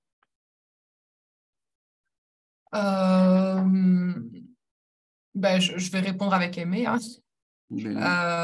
Mais je dirais qu'il y a 2 niveaux. Donc, il y a le niveau le plus basique, c'est le séquençage Sanger, comme disait Aimé, donc vraiment focalisé sur une petite partie du gène qui contiendrait éventuellement la mutation. Donc, si on doit faire ce séquençage Sanger sur toutes les régions dans lesquelles on pourrait trouver une mutation pour un patient qui présente telle symptomatologie, c'est pas possible. Mais par contre, si on connaît la mutation familiale, par exemple, je pense que développer un séquençage Sanger pour rechercher de manière précise cette mutation-là, c'est quelque chose qui serait relativement simple à développer. Donc ça permettrait alors de tester les apparentés du patient qui reviendrait. Donc, vous pourriez envoyer l'échantillon du patient du cas index, donc le patient qui présente la suspicion de syndrome de prédisposition ailleurs. Et une fois que vous avez les résultats, pour ceux qui présentent bien une mutation, rechercher cette mutation dans la famille, puisqu'on sait donc quand c'est une transmission autosomique dominante, c'est une chance sur 2 que le parent le transmette aux enfants. Et donc, du coup, il faut toujours évidemment tester les frères et sœurs. Pour les transmissions autosomiques récessives, c'est une chance sur 4, mais donc il faut aussi tester les frères et sœurs. Et puis, éventuellement, et donc les enfants ou éventuellement les nouveaux enfants, s'il y a des nouveaux bébés. Donc ça, je pense que c'est quelque chose qui serait facilement développable. Pour le reste, le séquençage à haut débit, ça, je ne sais pas. Ça, c'est probablement Aimé qui pourra mieux répondre que moi. Oui, merci. Je pense que, Edith, tu as tout dit. Le séquençage à haut débit n'est pas encore disponible, mais le scan étant disponible, il ne nécessite pas une expertise extraordinaire. Avec les nouvelles machines, d'ailleurs, c'est le clip and run. Donc, vous branchez et puis vous introduisez les cassettes, vous mettez les échantillons. C'est beaucoup plus rapide, d'ailleurs, actuellement, beaucoup plus simple, d'ailleurs, pour la maintenance. Seulement, lorsqu'on a une famille d'intérêt comme ça, il faut identifier le cas index, lui faire bénéficier du séquençage à haut débit, comme l'a dit Edith, et puis utiliser cette information pour tester les autres. Ce que je peux juste ajouter, c'est le côté du conseil familial. Parce que c'est bien de tester un membre de famille, mais si le conseil familial n'arrive pas à faire à ce que le patient qui a été testé, que la famille qui a été testée accepte de partager l'information avec les autres membres des familles, on reste dans un contexte difficile. Parce qu'il faut que les autres membres des familles soient au courant du risque familial qui existe pour qu'ils puissent eux aussi adhérer à ce plan de suivi-là. Et donc, il y a un grand travail à faire sur ce plan-là, des communications, des discussions avec la famille pour qu'on accepte, parce que l'information médicale, elle est privée, elle est personnelle. Il faut que la famille accepte de la partager avec les apparentés pour que ceux-là aussi puissent entrer dans le programme de surveillance. Merci, professeur. Professeur Dadi, je viens de voir dans le chat qu'il y a une question qui vous est adressée, je crois, du docteur Dan. Il dit comment faire un distinguo entre le LCR qui entourerait le nerf optique en cas d'un neuroblast versus une inflammation allergique qui produit aussi du liquide. Oui, est-ce qu'on voit les images de Google? Oui, oui, parfaitement. Oui, oui. D'abord, le neuroblastome, on ne le trouve pas au niveau de... J'ai parlé des gliomes, peut-être que ça a lapsus. Et ça, c'est l'examen normal. Au niveau d'orbite, nous avons le globe oculaire, on a les nerfs optiques, et il y a un liquide céphalorachidien. Ce qui est en blanc, c'est le liquide céphalorachidien. Maintenant, à ce niveau ici, il faut que ça soit de même taille. Il faut avoir l'habitude de regarder l'œil pour savoir ce qui est normal. On peut avoir des atrophies, on peut avoir une masse. Maintenant, en cas d'inflammation infectieuse à ce niveau-là, ce n'est pas le liquide céphalorachidien qui va augmenter. Ce n'est pas décrit chez les enfants, mais c'est beaucoup plus, on s'inquiète beaucoup plus, il y a des signaux qui changent au niveau du nerf optique. Ce qu'on appelle la névrite optique. Et ça encore, ça ouvre, c'est l'arbre qui cache la forêt, parce qu'on peut le voir de manière isolée. On peut l'avoir en cas de sarcoïdose, on peut avoir en cas de neuro-optique, de maladie de Lévique, on peut avoir en cas de sclérose en plaques, c'est beaucoup de différentiels. Mais en cas de tumeur, qu'est-ce qu'on aura? En cas de tumeur, optique glioma, en cas de tumeur, ça peut être comme ça. Regardez, ça garde, le liquide céphalorachidien est préservé, mais c'est le nerf en soi qui a augmenté de volume. Et regardez, la partie noire qui se voit ici, c'est encore la partie intacte des nerfs qui se voit. Mais regardez, le liquide, il est là, peut-être augmenté, mais ça, c'est une anomalie. Cette augmentation de taille, ça va beaucoup plus avec le proptose, ça va beaucoup plus avec des gliomes qu'autre chose. Maintenant, on peut avoir, par exemple, optique méningiome. En cas de méningiome, qu'est-ce qu'on peut avoir? Je cherche l'image ici. Regardez ici, ça c'est l'œil normal. et tous les rehaussements qu'on voit, c'est plus à côté que dans le nerf. Ce qu'on appelle les tram tracks, c'est comme les rails des trains. Ça, c'est un cas de méningiome. Et je vais mettre un cas de optic neuritis. IRM. En cas d'optic neuritis, je voulais avoir une image. Ça, c'est pas vraiment clair. Ça, c'est beaucoup plus clair. J'espère que ça sera grand. Vous voyez? Ça, c'est le nerf normal. Ça, c'est le nerf normal qu'on voit. Ici, quand tu viens de la partie distale, comme c'est nerf sensitif, ça, c'est distal. On pense que c'est le méningiome, mais quand on vient beaucoup plus antérieur, on ne voit plus la limite entre le nerf en soi et le méninge. Ça, c'est l'inflammation optique neuritis ou la néphrite optique.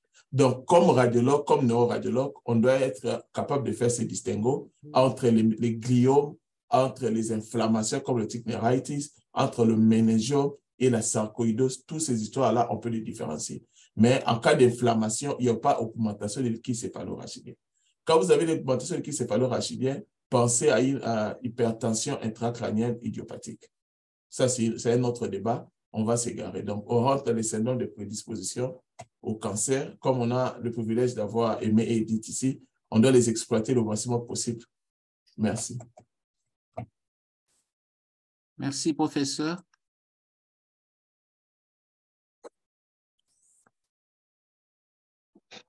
S'il n'y a pas de questions pour le moment, je voudrais raconter juste une histoire. Oui, s'il vous plaît. Oui, il y a 2 ans ou 2 ans et demi de là, nous avons été contactés par un jeune confrère qui venait d'avoir son premier enfant. Et donc, l'enfant, à la naissance déjà, présentait une masse au niveau de la base du cou. Et à l'âge de 3 mois, la masse avait pris énormément de volume.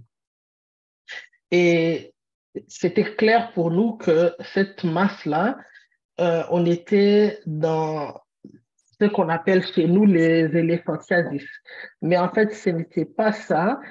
Là, il s'agissait de lésions lymphatiques que l'on retrouve généralement chez les porteurs de certaines mutations, notamment le gène PIK3CA. Et donc, chez les dermatologues, ils connaissent beaucoup de ces patients-là qui viennent à l'âge adulte parce qu'ils vont se présenter avec des lésions vasculaires importantes. Mais cet enfant-là, c'était clair qu'il avait rapidement besoin d'une prise en charge. Et la prise en charge traditionnelle consistait chez nous à faire une chirurgie. Nous avions beau expliquer au papa que ce n'était pas la chirurgie d'emblée qu'il fallait donner à cet enfant-là parce qu'il ne supporterait pas le poids sanguin qui est dans cette masse-là qui serait enlevé. Malheureusement, le parent était convaincu qu'il fallait la chirurgie. Alors qu'aujourd'hui, il y a des essais thérapeutiques où on fait du drug repurposing, un médicament qui est conçu pour autre chose et on le réutilise pour autre chose, ça donne des très bons résultats. Et juste la moralité, il a failli perdre son enfant parce que la masse qu'on a enlevée, la masse sanguine, l'enfant a dû recevoir énormément de transfusions. Le pire, c'est que toute la masse qui avait été enlevée n'a pas été conservée, elle a été jetée à la poubelle. Malgré tout le calvaire par lequel le petit nourrisson est passé, on n'a pas bénéficié de cette opportunité-là. Et 3 mois après, la masse est revenue encore de plus belle, comme si on ne l'avait jamais enlevée. Et donc, la moralité, c'est qu'on est dans une période où nous avons accès à énormément de technologies, nous avons accès à énormément de compétences. À l'époque, il y avait certaines compétences qui n'existaient pas dans le pays. On disait il est imageur. Aujourd'hui, il y a des neuroimageurs. Il y a des imageurs spécialisés dans les os. Il y a des imageurs spécialisés dans les échographies des organes intra-abdominaux, d'autres dans les échographies des organes intrathoraciques. Je pense qu'il faut travailler beaucoup plus dans la multidisciplinarité maintenant pour éviter ce genre de scénario où nous ne servons pas complètement les patients tels que nous pouvons ou nous devrions leur servir. Et les syndromes de prédisposition au cancer, c'est vraiment un des domaines où la multidisciplinarité a vraiment son rôle. Le pédiatre ou le gynéco, le chirurgien avec le généticien, c'est vraiment des domaines où la multidisciplinarité doit être démise. Consulter, demander l'avis, orienter le patient, réorienter le patient, mettre ensemble un plan de suivi, comme l'a dit le professeur Matt, à des réunions. On discute des cas pour dire, bon, qu'est-ce qu'on va faire dans ce cas ici? Le pédiatre, qu'est-ce que tu proposes? Le généticien, tu proposes quoi? Est-ce qu'on peut tester? Où est-ce qu'on peut tester? Combien de temps ça peut prendre? Quel membre de famille on peut tester? Après, lorsqu'on a les résultats, qui on doit surveiller? Quel est le rythme de surveillance? Qui va voir le patient? Discuter vraiment en comité multidisciplinaire. Je pense que de cette manière-là, nous servirons mieux les patients. Excusez-moi, mon cher, c'était quelle mutation? C'était dans le PIK3CA. Ah, ok, j'ai un cas de ça, je vais montrer aux autres. Ok. Donc, ça, c'est ce qu'on appelle le syndrome de Klippert-Tremonti ou Klippert-Tremonti syndrome. Comme on peut le voir chez ces patients ici, l'enfant a ça, et ça entre dans le diagnostic différentiel d'asymétrie des membres supérieurs et inférieurs. On trouve un membre qui est beaucoup plus large que l'autre membre, et on voit cette tache, comment on appelle ça encore en clinique? C'est comme les chymoses ici, j'ai oublié le terme en français. Et quand on fait l'examen, on trouve ces rehaussements anormaux. Les tissus mous sont beaucoup plus épais que de l'autre côté. Il y a ces rehaussements. Et le diagnostic différentiel, c'est de dire, est-ce que c'est d'origine veineuse, est-ce que c'est d'origine lymphatique? Il y en a qui parlent de véno-lymphatique. Il y a beaucoup de controverses. Il y en a qui pensent que quand ça ne rehausse pas du tout, c'est lymphatique. Quand ça rehausse et que vous avez des phlébolites, c'est veineux. Il y en a qui pensent que quand on a les deux, c'est véno-lymphatique. Ça, c'est la philosophie. Mais du moins, on peut dire que c'est une lésion d'origine vasculaire. Et quand on voit, on trouve, par exemple, ici, ça sont des phlébolites qu'on peut trouver. Et l'autre image que j'ai aimée, c'est ça. Regardez, vous avez une perte, une sorte d'atrophie des tissus mous qui sont remplacés par les fatty tissus, les tissus adipeux. Et regardez ces anomalies vasculaires qu'on trouve à ce niveau-là. Regardez ces rehaussements, c'est normal. Regardez tout ce qui est pour les non-radiologues, ça, c'est le muscle comme ça doit être normalement. Et quand le muscle est atrophié, c'est remplacé par les tissus lipidiques, comme on le voit ici. Les muscles atrophiés et des lésions qui rehaussent. Et ces syndromes, il faut les appeler comme tels. Et dans chaque hôpital, en Occident, du moins au Canada, il y a au moins un spécialiste qui ne fait que des lésions vasculaires. Il ne faut pas parler d'une tumeur, tout ça, qu'on fasse l'amputation, non. Et souvent, et c'est que le prof Lumac a dit, la mutation, elle est décrite ici. Somatic Mutation Chromosome, c'est les PIK3CA gènes. Ce sont les choses qui sont connues. Il y en a qui manipulent ça au quotidien. Et notre effort, c'est d'avoir prochainement des radiologues spécialisés aux lésions vasculaires. On doit avoir des radiologues spécialisés aux lésions ostéo-articulaires. En voulant tout faire, nous allons rester superficiels. Donc, c'est un peu ça l'exemple du syndrome. Et les diagnostics différentiels, c'est connu. Dans les diagnostics différentiels, regardez, on parle de neurofibromatose, on parle de syndrome de Parker-Weber syndrome, qui aussi peuvent avoir des fustules, donc d'autres lésions vasculaires. Il y a beaucoup d'autres lésions, le Beck-Whiffman syndrome. J'en ai parlé avec une asymétrie et c'est reproduit ici dans les diagnostics différentiels. Donc, je voulais juste renchérir pour mettre la cerise, pas sur, mais sous les gâteaux. Merci. Merci, Merci, professeur Matt. Très intéressant. Mais si je peux revenir, docteur Edith, moi, avant ce cours, je concevais, la seule chose que je savais, c'est que syndrome de prédisposition, j'avais dans la tête les ovaires et les seins. Mais bon, excusez que le professeur Mata oublie les femmes alors qu'il ne devait pas. Hein. Je ne sais pas s'il y a quelque chose à dire. Est-ce que vous avez rencontré des enfants? Vous avez eu des enfants déjà avec des pathologies ovariennes et du sein qui ont été typées héréditaires, familiales ou... Pas à ma connaissance. Bah, oui, il y a des enfants qui font des tumeurs au niveau des organes génitaux, mais ce n'est pas les mêmes que les cancers ovariens qu'on trouve chez les femmes qui ont des prédispositions au cancer du sein et de l'ovaire. Mais en fait, le syndrome de prédisposition au cancer du sein et de l'ovaire, c'est surtout BRCA1 et 2, et puis après, on a trouvé d'autres gènes. Et ça, c'est vrai que c'est vraiment une forme de syndrome qui se présente particulièrement chez les jeunes femmes. Donc, c'est normal que vous ayez ça en tête. Les enfants peuvent faire des tumeurs, enfin, on peut voir des tumeurs dans l'enfance, dans des syndromes de prédisposition avec BRCA1 et 2, mais c'est pas spécialement, c'est en général pas des cancers du sein et de l'ovaire, ça va être plutôt, en fait, il n'y a pas vraiment de tumeurs typiques dans l'enfance, mais on a trouvé des mutations BRCA1 et 2 dans des leucémies ou dans des cancers chez l'enfant. Maintenant, est-ce que c'est dû au gène BRCA1 ou 2 ou pas? Probablement que c'est quand même favorisé, on a envie de le croire, mais c'est pas... Enfin, en tout cas, il n'y a aucune association vraiment claire entre un cancer chez l'enfant et une mutation BRCA1, 2. Le syndrome de prédisposition au cancer sein-ovaire, c'est vraiment BRCA1, 2, c'est la jeune femme entre 20 et 40 ans. Le cancer du sein en dessous de 30 ans, c'est surtout plutôt TP53 qu'il faut penser, donc l'hyphroménie. Voilà, c'est oui. Un cancer du sein chez un enfant, ça arrive, c'est très rare, mais c'est pas spécialement BRCA1 ou 2. Donc, c'est pas les mêmes syndromes. Oui, je pense, j'avais un commentaire et je pense Oui, que au-delà de tout ça, il y a là où vous pratiquez. Je me souviens quand je suis arrivé en Occident, j'étais comme déboussolé. Pourquoi? Parce que les lésions telles qu'on le voyait au Congo, on ne le voit pas ça au Occident même année. Ici, si c'est une lésion qui se développe à l'échelle de 1 en 10, en Occident, on les diagnostique à l'échelle de 1 en 2, et au Congo, on les diagnostique à l'échelle de 9, 10.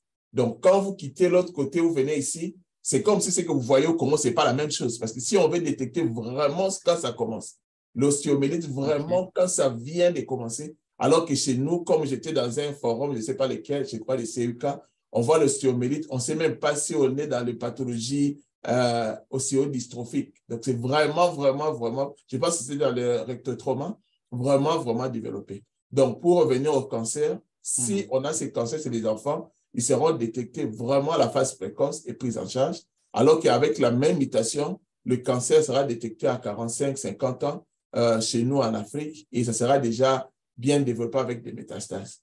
Donc, comme la littérature jusque-là, elle est d'origine occidentale, voilà pourquoi ces lésions sont beaucoup plus concentrées chez les enfants. Mais en fin de la journée, c'est juste une spéculation. Il n'y a pas d'étude qui a été faite pour ça. C'était juste pour commenter. Merci pour votre commentaire. Professeur Aimé, vous avez ajouté en attendant que l'on ait une question dans la salle. Oui, professeur Mata, si vous avez des clichés, vous pouvez déjà les préparer. Je vais partager une dia ou deux dias. Vous pouvez déjà les préparer. Donc, c'est un patient. Dites-moi si vous voyez les dias. Oui, on voit. Et donc là, c'est un patient congolais.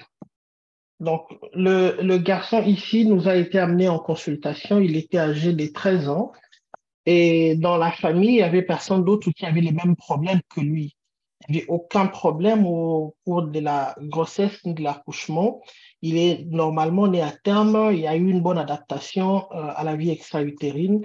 Et au niveau de son développement moteur, on a remarqué déjà qu'il a marché en retard par rapport aux autres enfants de même âge et même sexe que lui.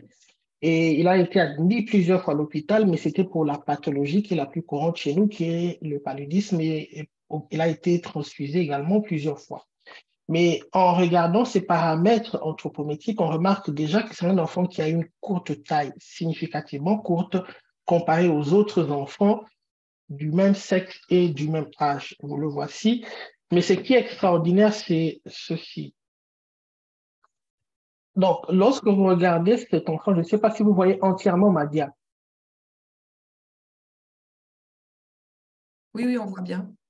OK, parce que moi, Sans problème. j'ai une barre OK.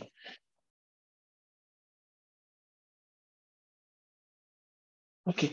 Donc, en le regardant, ce que vous remarquez, on n'a pas besoin d'un médecin pour remarquer ça. Il y a plusieurs excroissances qui partent des grosses articulations. Et en fait, sur le plan anapathe, ces excroissances sont de nature cartilagineuse. Et pour nous, ici, c'est ce qu'on appelait des exostoses multiples. Actuellement, on les appelle les ostéochondromes multiples héréditaires.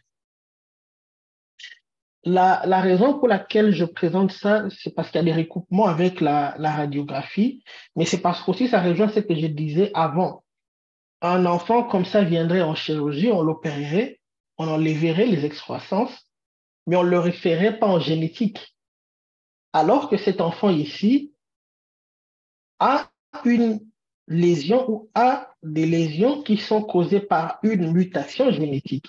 Ici, c'est essentiellement le gène X1 qui est impliqué. Donc, il y a le gène X1 et le gène X2 qui sont les responsables des ostéochondromes multiples héréditaires.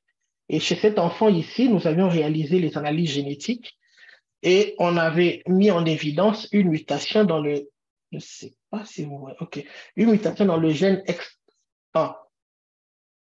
Alors, la raison pour laquelle c'est important, je disais donc, c'est parce qu'il y a un soubassement génétique et donc il y a un risque de récidive des lésions que vous avez enlevées. Ça peut récidiver au même endroit, ça peut récidiver ailleurs. D'où l'importance de poser le diagnostic, comme le disait le professeur Mata, l'appeler par le nom correct. Parce qu'une fois qu'on a mis le nom correct au-dessus, on sait qu'il faut une surveillance radiologique.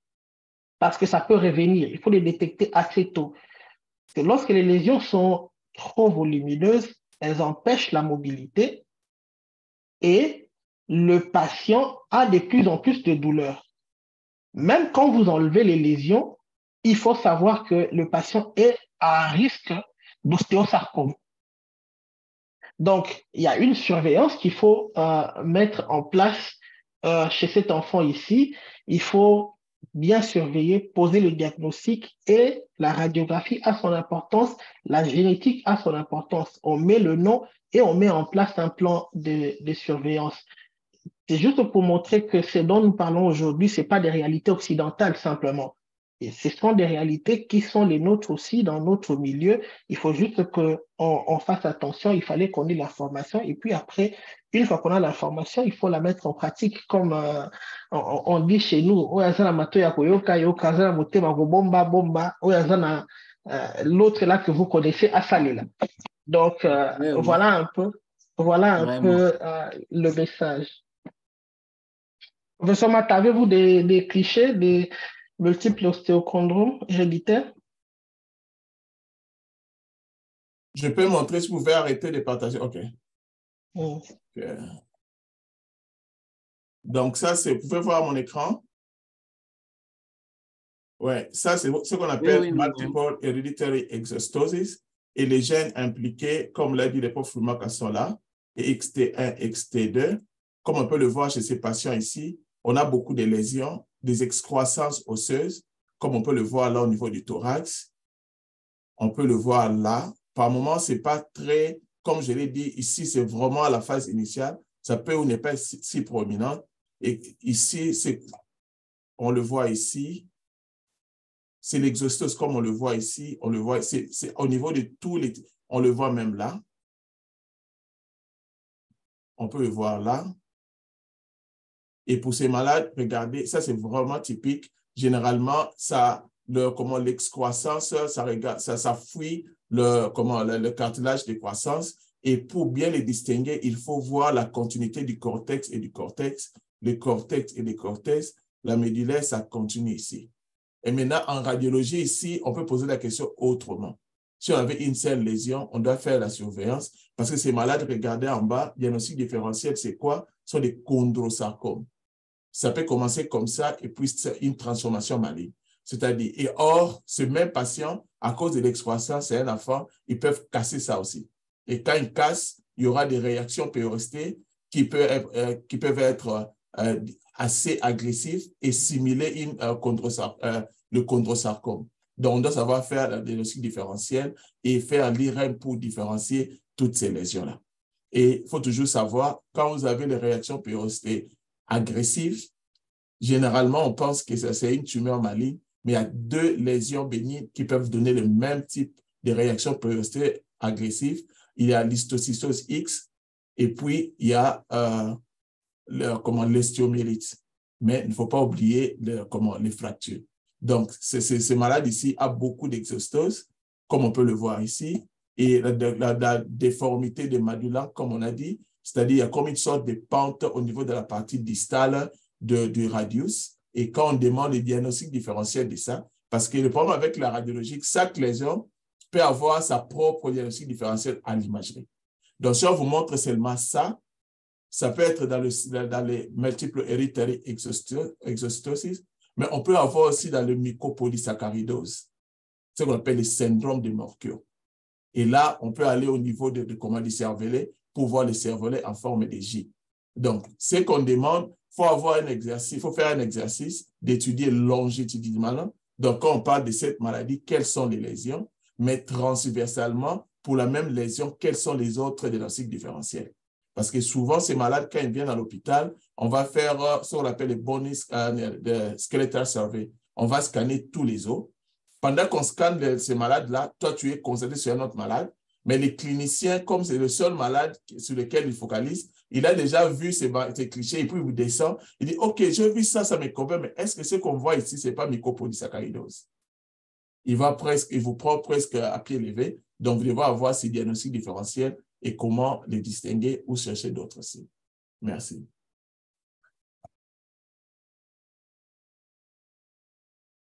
Merci beaucoup, professeur Dadimata et Melumaka, pour les cas présentés en ajout. Au moins, on voit qu'on a palpé une réalité d'un enfant de chez nous.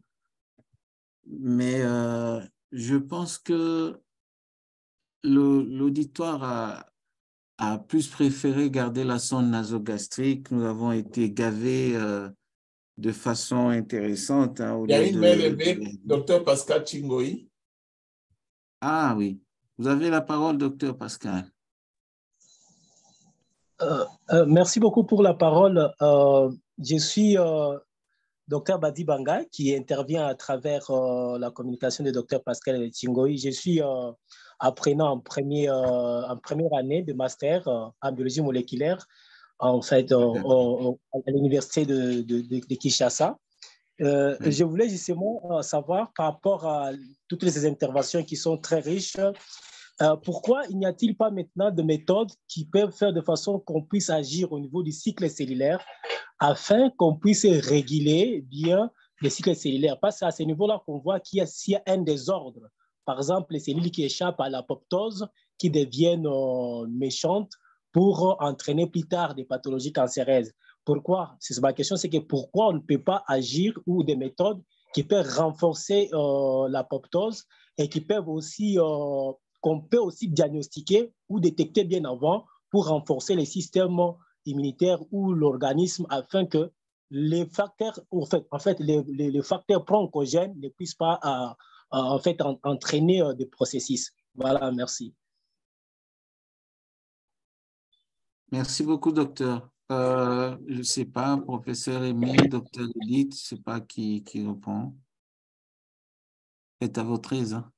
Élise, tu y vas en première? Pardon, est-ce que ce serait possible de reformuler la question, s'il vous plaît?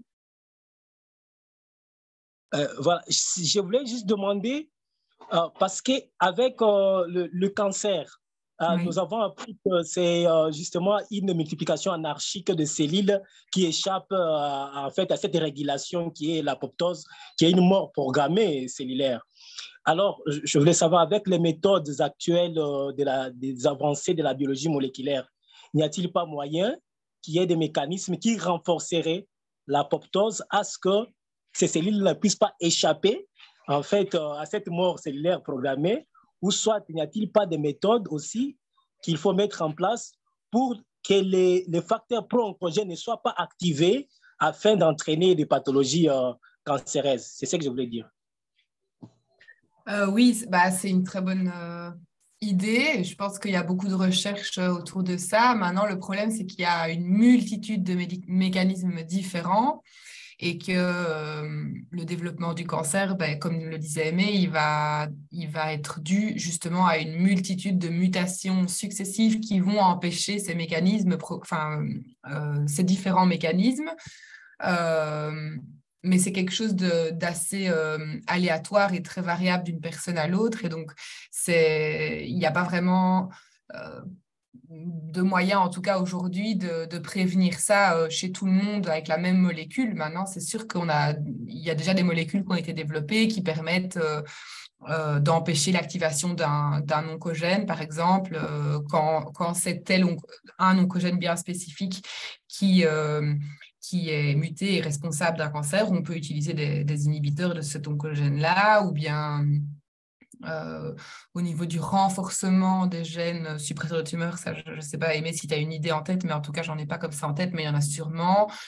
Voilà, donc il existe des molécules disponibles et il y a énormément de recherches à ce niveau-là, et c'est pour ça aussi que c'est très important, que la génétique est très, très importante et qu'elle va être probablement de plus en plus importante parce que le fait de trouver la cause génétique du cancer permet de mieux le traiter. Mais il n'y a pas encore vraiment de traitement. Il n'y a sûrement pas de traitement qui marche pour tout le monde en prévention ni même en traitement. Mais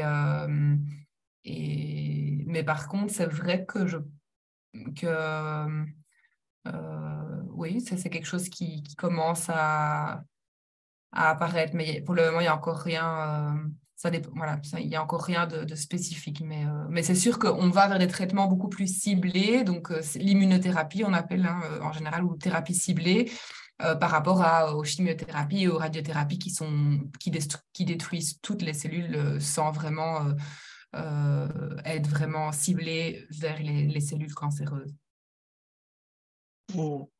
Oui, merci Edith. Si je peux compléter, je dirais que si on doit prendre les cancers sur plusieurs dimensions, la vision la plus simple, ou que je définirais comme une vision deux dimensions, c'est de dire cancer égale simplement dérèglement des pro-oncogènes et des anti-oncogènes. Et donc, tous les gènes suppresseurs et les gènes activateurs, s'il y a une différence dans un sens ou dans l'autre, dans un de ces groupes de gènes-là, on va arriver à un cancer. Donc, ça, c'est vraiment la vision simple que nous utilisons pour enseigner et pour définir les choses.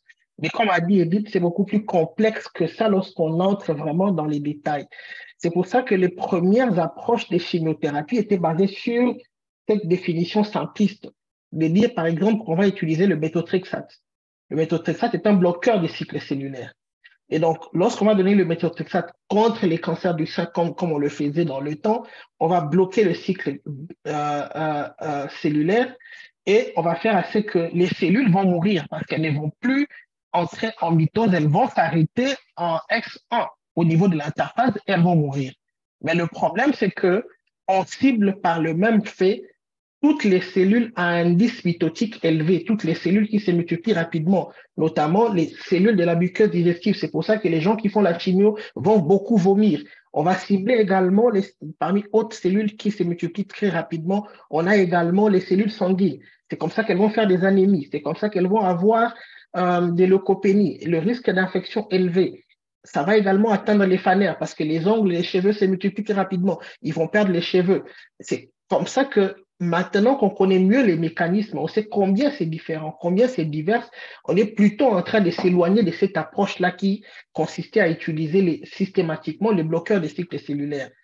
On est en train d'aller, comme Edith l'a dit, vers l'hormonothérapie, vers l'immunothérapie et coupler cela avec la radio pour avoir des effets de plus en plus ciblés et éviter de plus en plus les effets larges. Donc, c'est un peu ça. Ce que vous dites, ça existe déjà, mais on est en train de s'en éloigner parce qu'il n'y a pas un médicament qui peut tout guérir. Au contraire, on additionne les effets indésirables. Maintenant, c'est beaucoup plus raisonnable l'utilisation des médicaments de manière beaucoup plus ciblée. Il faut de la génétique, il faut typer, il faut faire de l'anapathe pour caractériser et choisir le traitement qui conviendrait. Merci beaucoup, professeur et docteur Edith, pour vos réponses. J'espère que le confrère est éclairé. Sinon, il peut toujours continuer par chat. Docteur Eric Mabaya, vous avez une question? Oui, bonjour, bonjour à l'assistance. Bonjour à vous. Je voulais poser une question ouverte au professeur ou au docteur Edith. Est-ce qu'un cancer du côlon couplé avec une tumeur de la surrénale, est-ce que ça entre dans un syndrome particulier? Merci.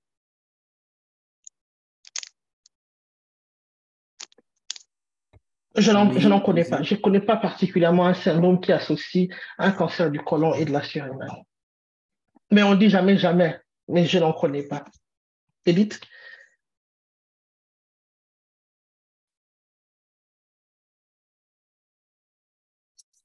Un cancer du côlon couplé à la surrénale, non, j'en connais pas comme ça. Maintenant, un cancer de la surrénale, il faut toujours penser à TP53 et TP53 peut donner tous les cancers possibles et imaginables.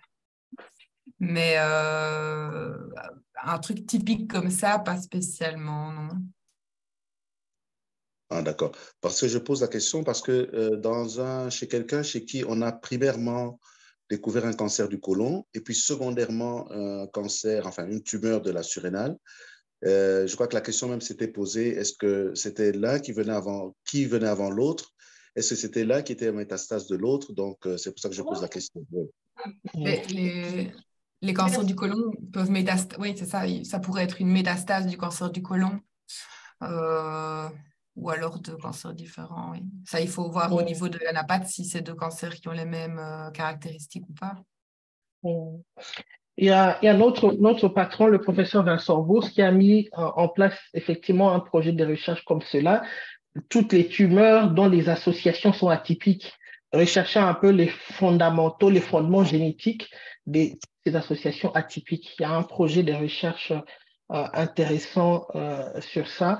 Je pense que quand vous rencontrez des patients comme ça, c'est toujours intéressant qu'on en discute et voir dans quelle mesure, si on peut les inclure dans certaines des études qui sont en cours, dont nous avons l'information, ça peut toujours servir aux patients et à la famille. Tout à fait. Grand merci, professeur Aimé Lumaka, docteur Edith et professeur Dadi.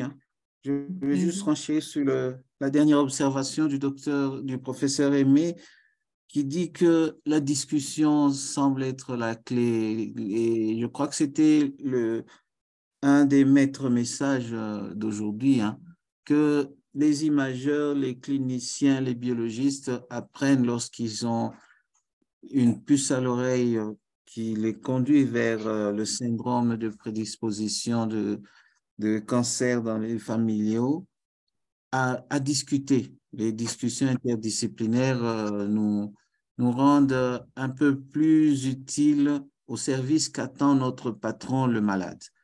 Moi, je remercierai tous les orateurs et surtout les participants, tout en leur présentant, puisqu'on ne l'a pas fait, les meilleurs vœux pour l'année qui vient de commencer. Et j'espère que ces initiatives qui réunissent tous les médecins autour d'un sujet scientifique comme ça, nous allons les multiplier, les raffermir pendant cette année 2023. Je ne sais pas si le professeur Mata a quelque chose à dire. On a encore une minute avant de clore notre réunion. C'était juste pour dire merci à tout le monde qui a donné de son temps. Et je signale qu'on a déjà téléchargé les vidéos des présentations passées sur notre chaîne YouTube. Donc, on peut aller voir la vidéo sur l'endométriose et les autres numéros passés. Et pour les 2 semaines qui vont suivre, il y aura un cours sur l'imagerie des scolioses. La semaine prochaine, ce sera l'imagerie des scolioses avant le traitement. Sera donné par un professeur émérite d'ici. Et la 2e semaine, ce sera l'imagerie des scolioses après le traitement. Il y aura les radiologues, les orthopédistes. On va discuter autour de ce thème-là. Donc, c'est ça. Et bientôt, ça sera la 2e année de lundi parlant radiologique. On va changer de format. On va aller plutôt par bloc de même pathologie. C'est comme, je ne sais pas, quand je vais faire un cours sur l'imagerie de l'épilepsie, pas au moment, mais il y aura beaucoup d'autres intervenants, les neuropédiatres et les autres. Donc, on serre bien la ceinture et on va continuer. Donc, à la semaine prochaine, à lundi prochain, on va continuer le débat. Au revoir et merci. Mes remerciements vont surtout à l'endroit du docteur Edith, qui doit être busy. Maintenant, là, il y a beaucoup de confrontations entre les différentes spécialités aux alentours de 14-15 heures ici au Canada. Donc, elle a dû louper quelques réunions pour être parmi nous. Et nous te disons merci, surtout pour votre contribution outstanding. Mais comme j'ai dit, merci beaucoup à vous de m'avoir invité. OK, au revoir. Merci à toi aussi.